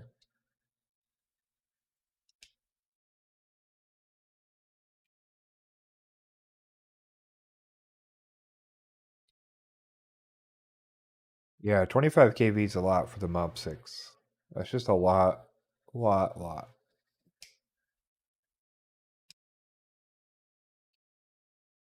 definitely agree with the motor scale comment.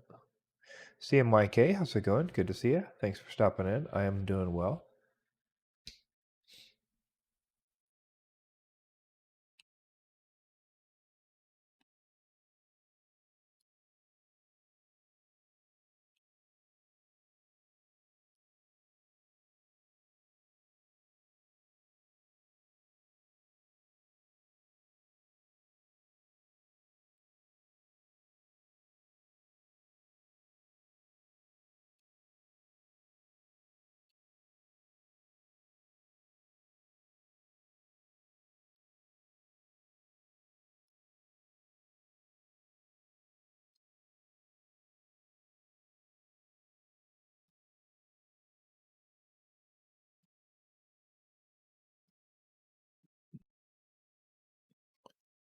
Market zero, I would say like 5 to 10% of people are acro on whoops, and the other 90% are angle. That would be my guess. Somewhere in there.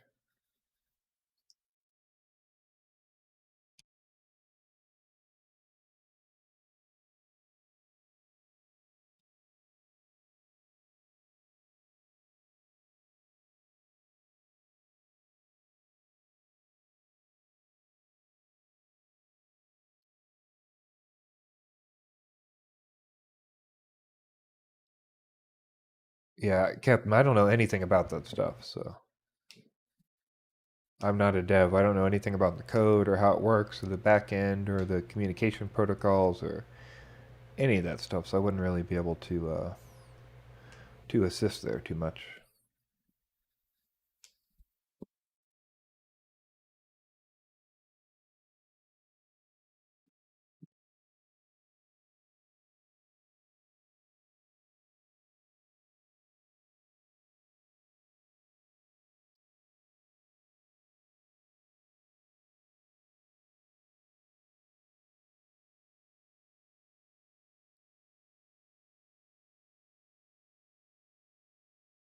I mean, if I was buying, I would probably get the 19K, but I don't know that it would really matter.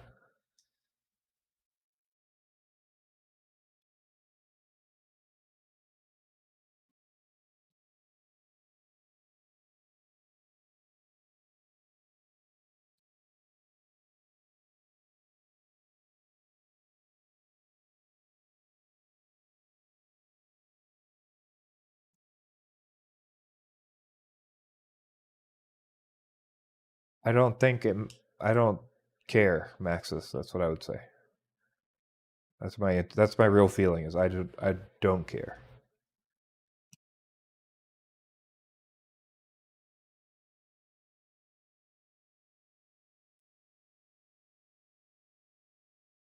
Thomas, there's nothing I can do with super chats. If you'd like to donate directly, you can donate to itsbluntyfpv@gmail.com. Or you can go to itsblunty.live and pay through um, through what you call it, Streamlabs. That just goes to PayPal anyway, but will show up on the stream. But I don't have any control over super chats. YouTube handles all that stuff.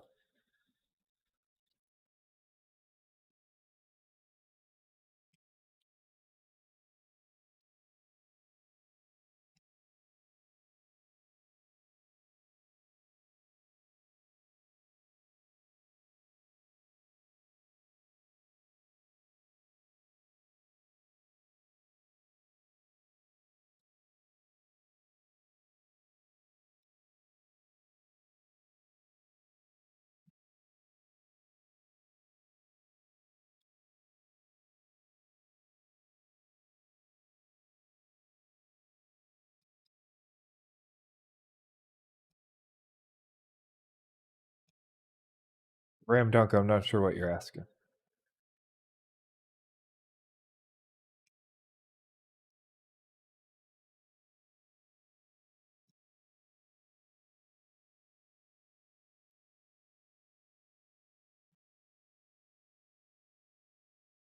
Looks like my internet dropped out there for a minute. I think we're back on.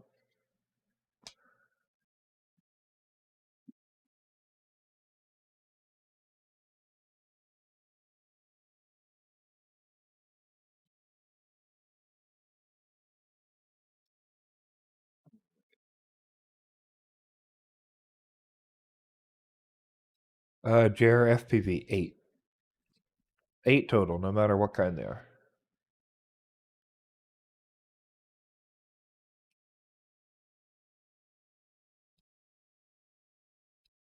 I'm sure it'll catch up, James Flores.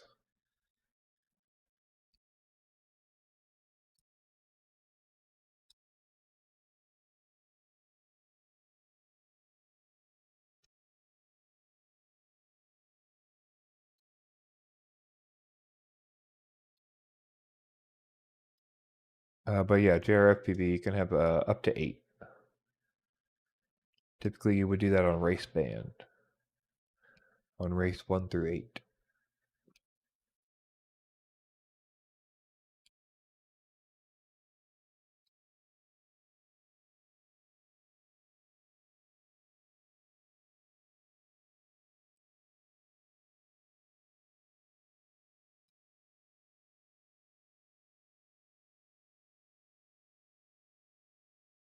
Renchi, that's hard to say. Pretty hard to say. If you're not scared of a little bit of firmware flashing and having to do a couple things on your own more than you will with FPV already, then probably Express LRS. If you want stuff that works easier or you can go complain to a company about, then I would try to buy a Crossfire TX. And this is what I was talking about earlier. Crossfire sells out everywhere so fast that it's so hard to find Crossfire stuff. You might do better with used stuff. You might look around some of the used groups. A lot of people have dropped Crossfire for Express LRS or sold off a bunch of their stuff. I almost have a couple times.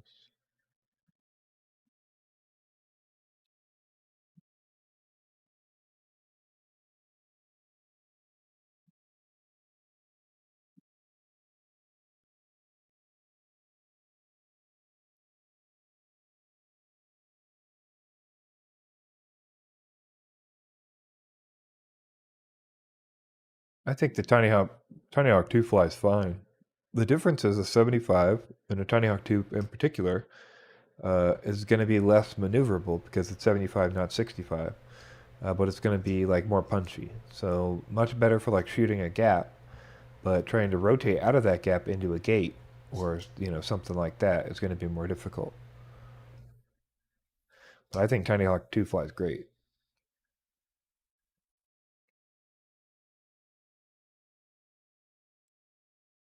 Yeah, Jory says space out the DJI pilots. Yeah, you also want to spread out any DJI pilots since their goggles will transmit, but you can fit 8 total pilots.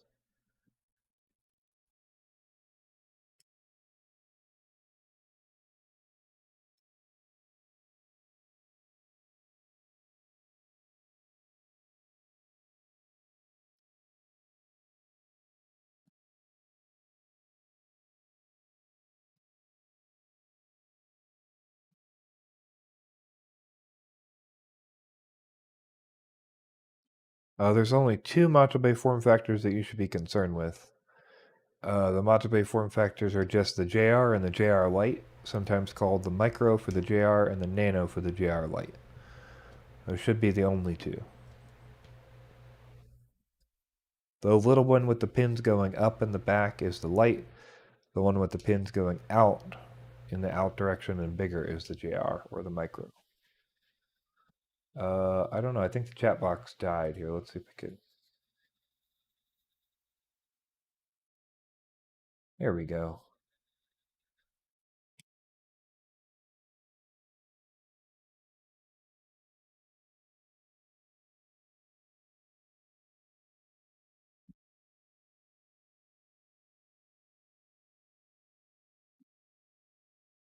Also, yeah, eDoc mentions when running lots of pilots, make sure you want to reduce your power level so you don't have channel bleeds. Also good to do.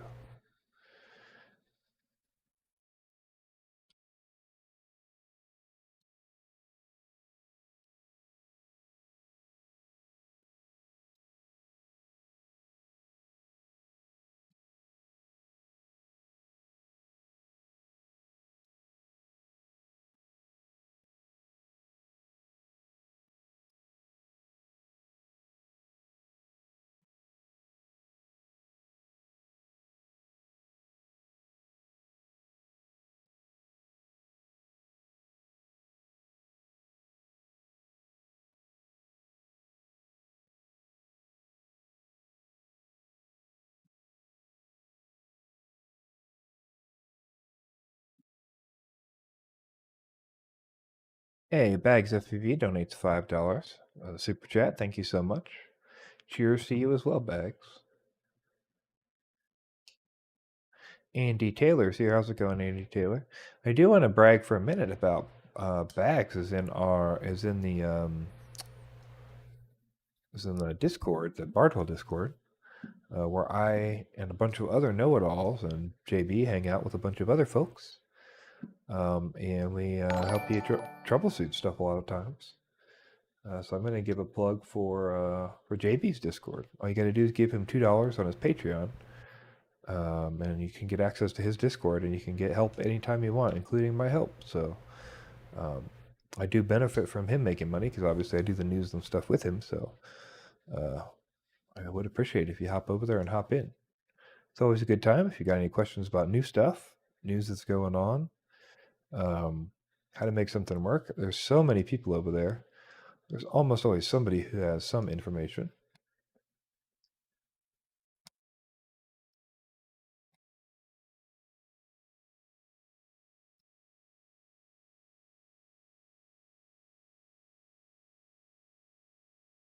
Later, Z Furby. Thanks for stopping in.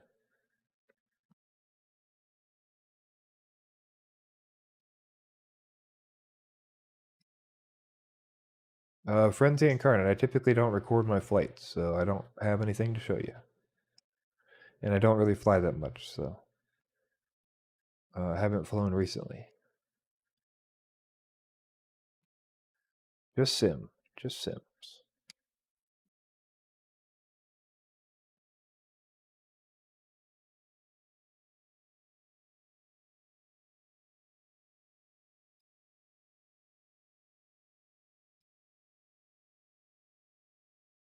I don't watch freestyle videos, and I'm not a big freestyle guy, so I don't ever find any reason to record my videos.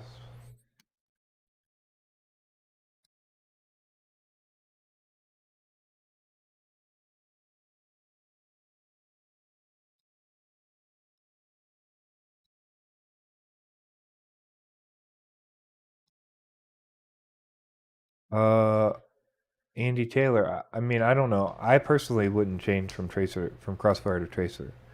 The only reason I went from Crossfire to Express LRS is because I was sent the TX module and receiver by Fatboy FPV.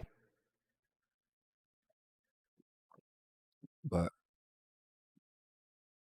otherwise, I would probably still be on Crossfire.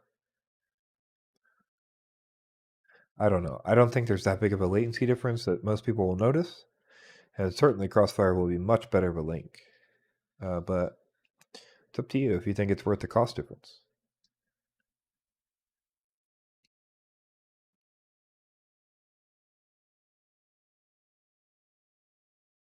Well, getting tracer receivers isn't going to be any easier. I'll tell you that right now. I mean, I know you're going to get some in that starter pack or whatever, but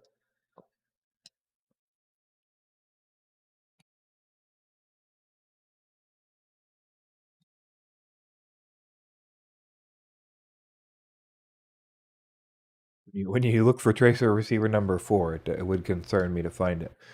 Hopefully they're pushing it harder though, because they're adding LoRa. So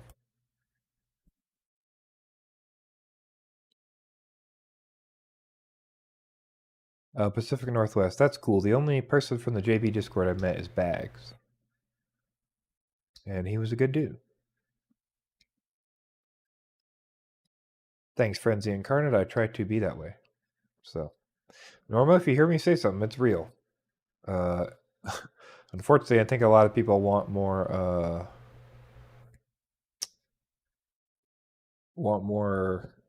from me, sometimes, but I don't know. You're not going to get fake hype. From me, at least. It's not worth it.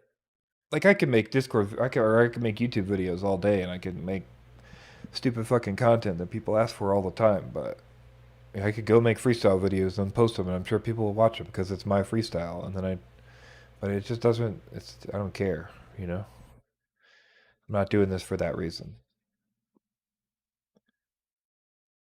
Renchi, TX16S is JR, that is correct. Any of the big boy radios are JR except for the X9 Lite, pretty much. Jeff says, thanks for sharing the Weebly FPV event on the live stream. Myself and 2 other friends from the DCL team joined in the tryouts. That's awesome. Hopefully we'll get a bunch of people in there who normally wouldn't participate.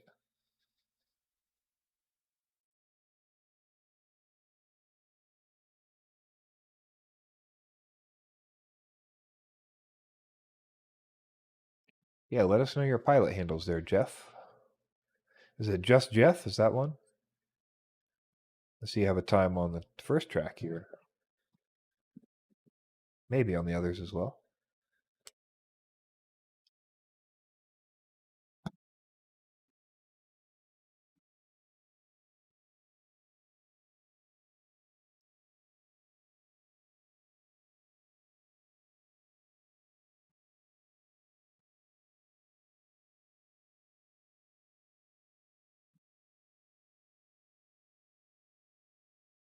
Which Horus has light bay?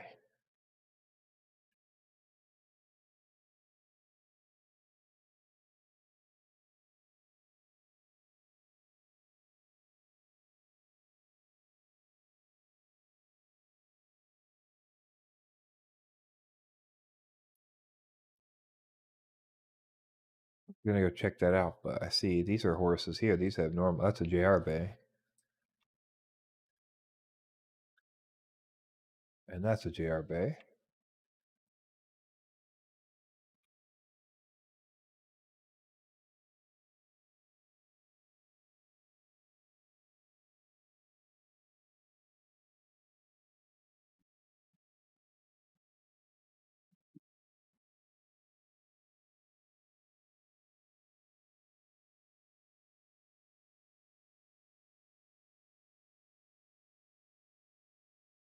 Free Sky X20? You mean not the Horus? Free Sky X20. Let's see. Images. I would assume that has a JR bay. That's a big ass radio. That big one with the screen on it. That some asshole said. Oh, yeah. So that one does have a light bay. The Tandem X20. The Free Sky radio. What an ugly radio that is.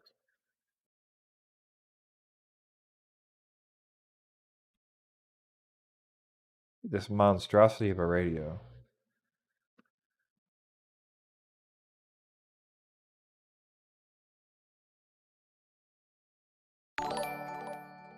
There's that light bay.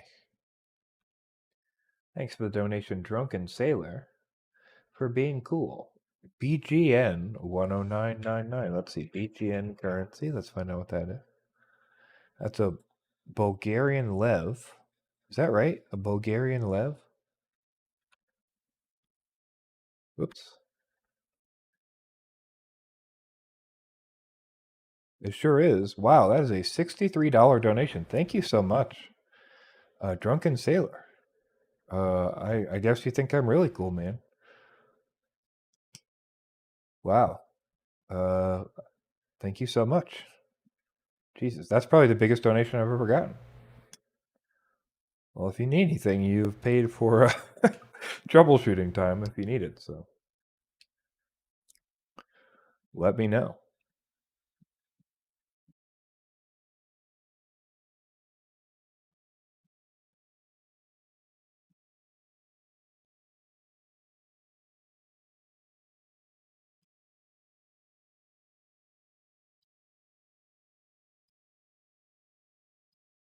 That Free Sky radio we were looking at, this guy, there's an X20 HD coming. Somebody said was DJI, but it's actually the HD0 chipset. I don't know when it's going to come, but that's pretty exciting.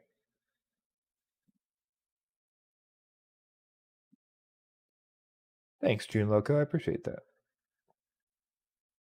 Thanks again, Drunken Sailor. Yeah, anytime, man. Please, you're always welcome.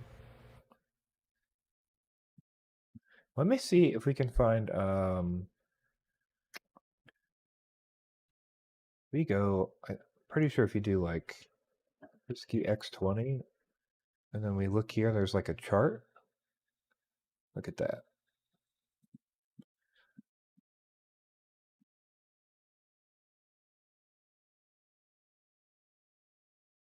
This is how we know there's this is where that DJI rumor came from. So here's the Tandem X20. You can see there's an HD SKU over here. And the only difference is built-in 0 ms latency HD digital video system. The transmitted video can be displayed on the radio screen. So 0.8 millisecond, what's the only thing that claims 0 millisecond, right? And that's HD0. And then we also had Carl confirm that it was HD0 in a separate post. So we just don't know when it'll come. So that might be cool, but I'm sure it'll be like a $500 radio. Yeah.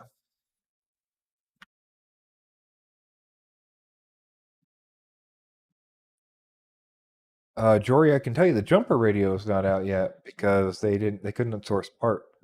But I don't know about the Radio Master or the iFlight Express LRS options. Those I would have expected to come already. The iFlight radio is supposed to be 1120. So, yeah, I would love to know where that radio is. Andy Taylor says it's $1,000 in Canada. What's $1,000 in Canada? The Tandem X20? The HD isn't out yet, as far as I know. And in the US it's $359, or the Hall sensor, like the fancy version, is $519 on Banggood. Jesus.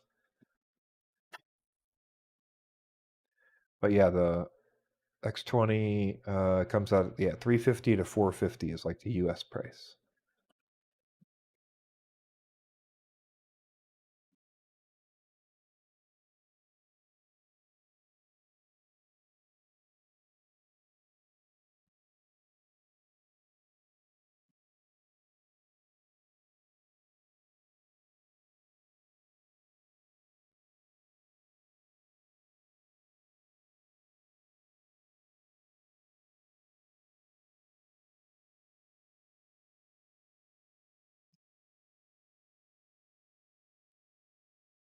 Yeah, Jory, it should be hopefully any time, but we just got to keep hoping. Andy Taylor, I've heard good things about the TX12. I'm interested to know, how do you like it? Or have you gotten it yet? That seems like a good, reasonable in between.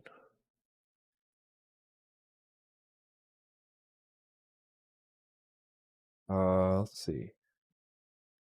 Jeff says, what do you enjoy most about FPV? I actually talked about this a little bit earlier in the chat, but for me, the most fun part is the like electronics part, the figuring out problems part, troubleshooting, helping other people.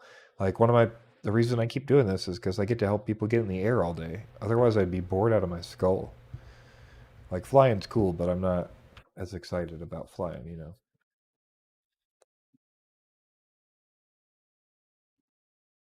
But yeah, my big thing is all the other parts of it, the electronics and the making it all work, and learn about new products and learn about technologies and how the radio frequencies transmit. And I didn't know what OFDM was before I started doing this, and now I sort of do.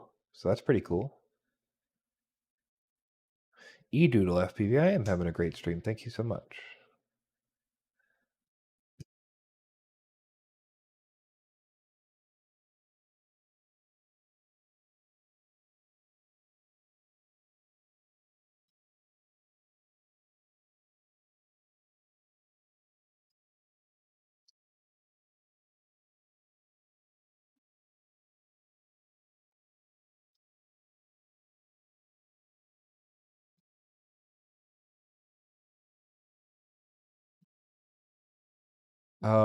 Without looking it up, Market Zero, it's something like orthogonal frequency domain multiplexing or something fancy like that. Let's see how close I got. Division, dang it. Orthogonal frequency division multiplexing. OFDM is basically how the digital signals transmit data packets over the air. So there's like a standard for OFDM, but you can do different stuff inside of it. It includes like overhead for error correction and stuff like that, and does sort of like a spreading factor for communication. If you want to go check out a good video on it that's related to FPV, Chris Rosser did two wonderful videos where he basically went in depth on how DJI and how HD0 works. And when he went into those conversations, he does a great section on OFDM in the DJI videos. So I'll link you right to the OFDM section. That is like 16 minutes in to the Rosser video.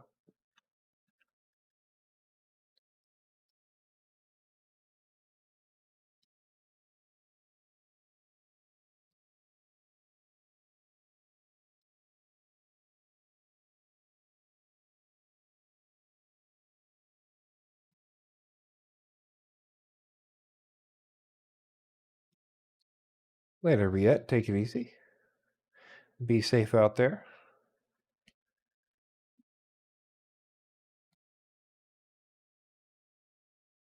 All right.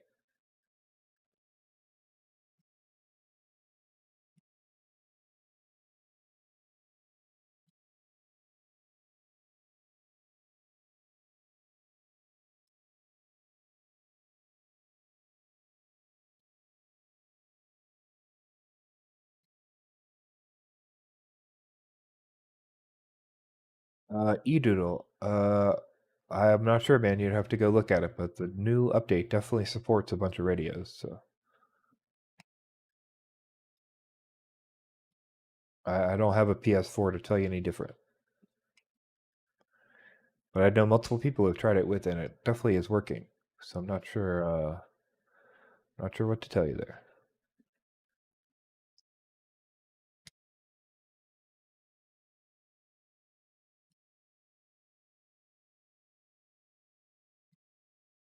Or if you reach out to DRL support, they maybe could also help you. Oh, since today, how's it going?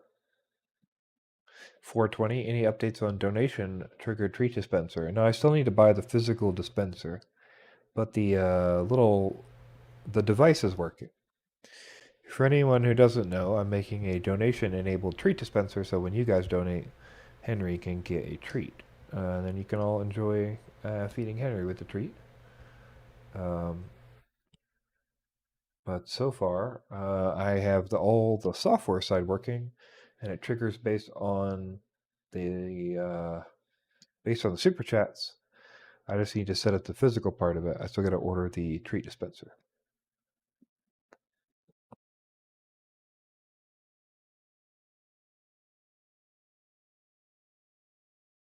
We're trying to build one out of multiple servos and stuff.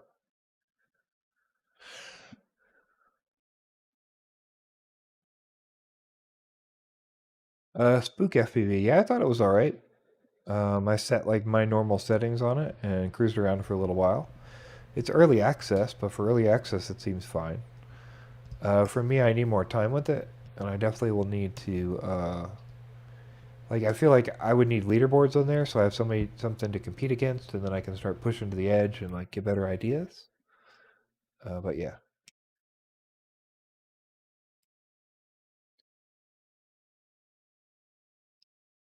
yeah, eDoodle. There's a DRL Discord, and I believe that's where they announced like those changes and stuff. And Renchi 308, yeah, there'll definitely be a little snacky cam where you can see him getting his treats.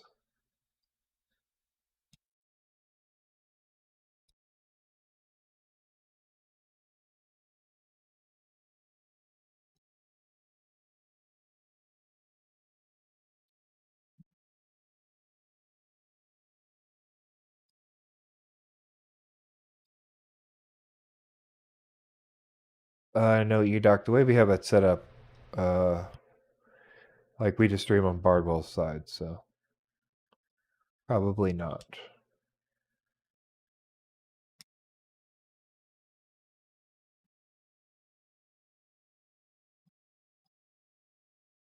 Yeah, I don't freestyle anything. I just race. But like I said, it felt okay.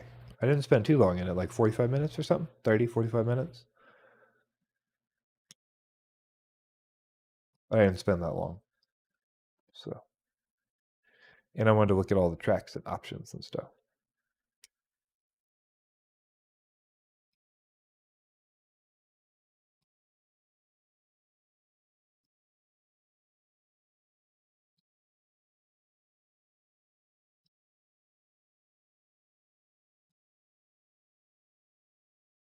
Henry is a mutt, but primarily pit bull.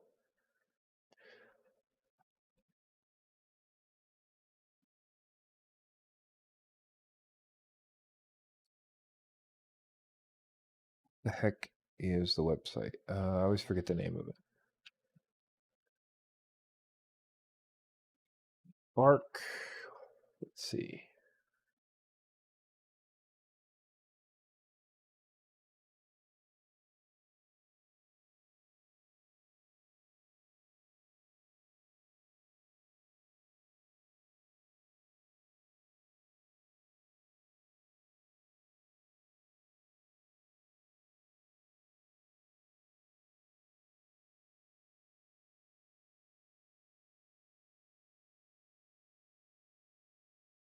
If it would load, I could show you.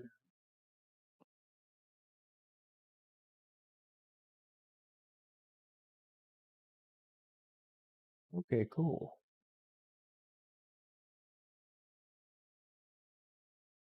Well, all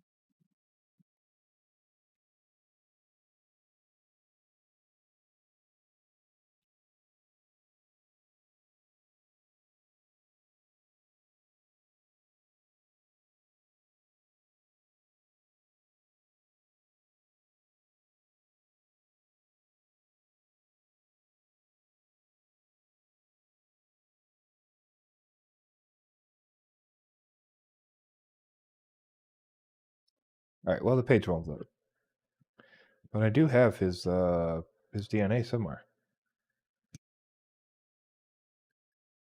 Motor scaling is in the PIDs tab.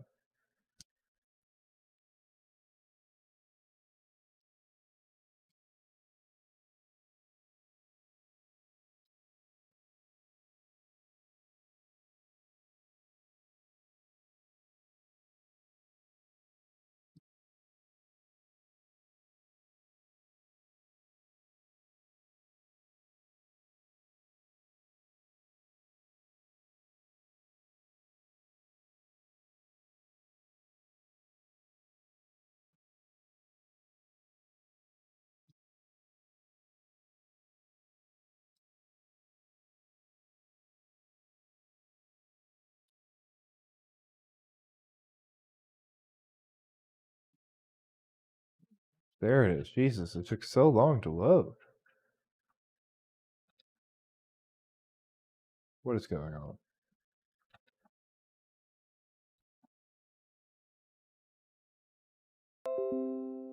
Jesus.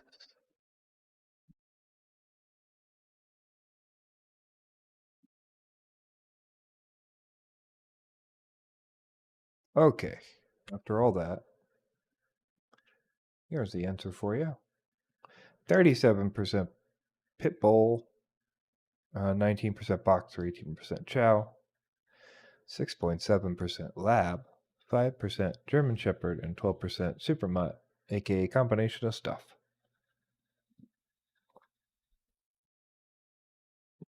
So there you go.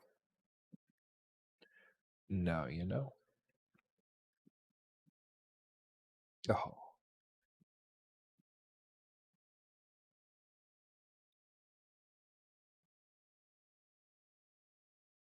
All right. Well, we've gone 2 hours and 15 minutes. Normally, I only like to do this for 2 hours, but we went a little long because we got a nice big donation and we wanted to hang out with everybody. I think we're gonna call it for the day here. Oh, if everything goes to plan, I will be doing a sim stream tomorrow, an hour later than we would typically do it. So 1 p.m. MST, 3 p.m. EST. I believe that's the plan anyway, but we don't like hardcore, set it. So yeah, I think that's gonna be it, and then we'll be back. I'll be back on Monday at 1 p.m. MST for my stream on the FPV chat, and then Tuesday I'll be on the FPV news again at 4 p.m. MST, 6 p.m. EST. I need to make like a chart or something because there's so many dates. But thank you guys so much. I'll see you later, and I hope you guys have a wonderful time. So peace out, folks.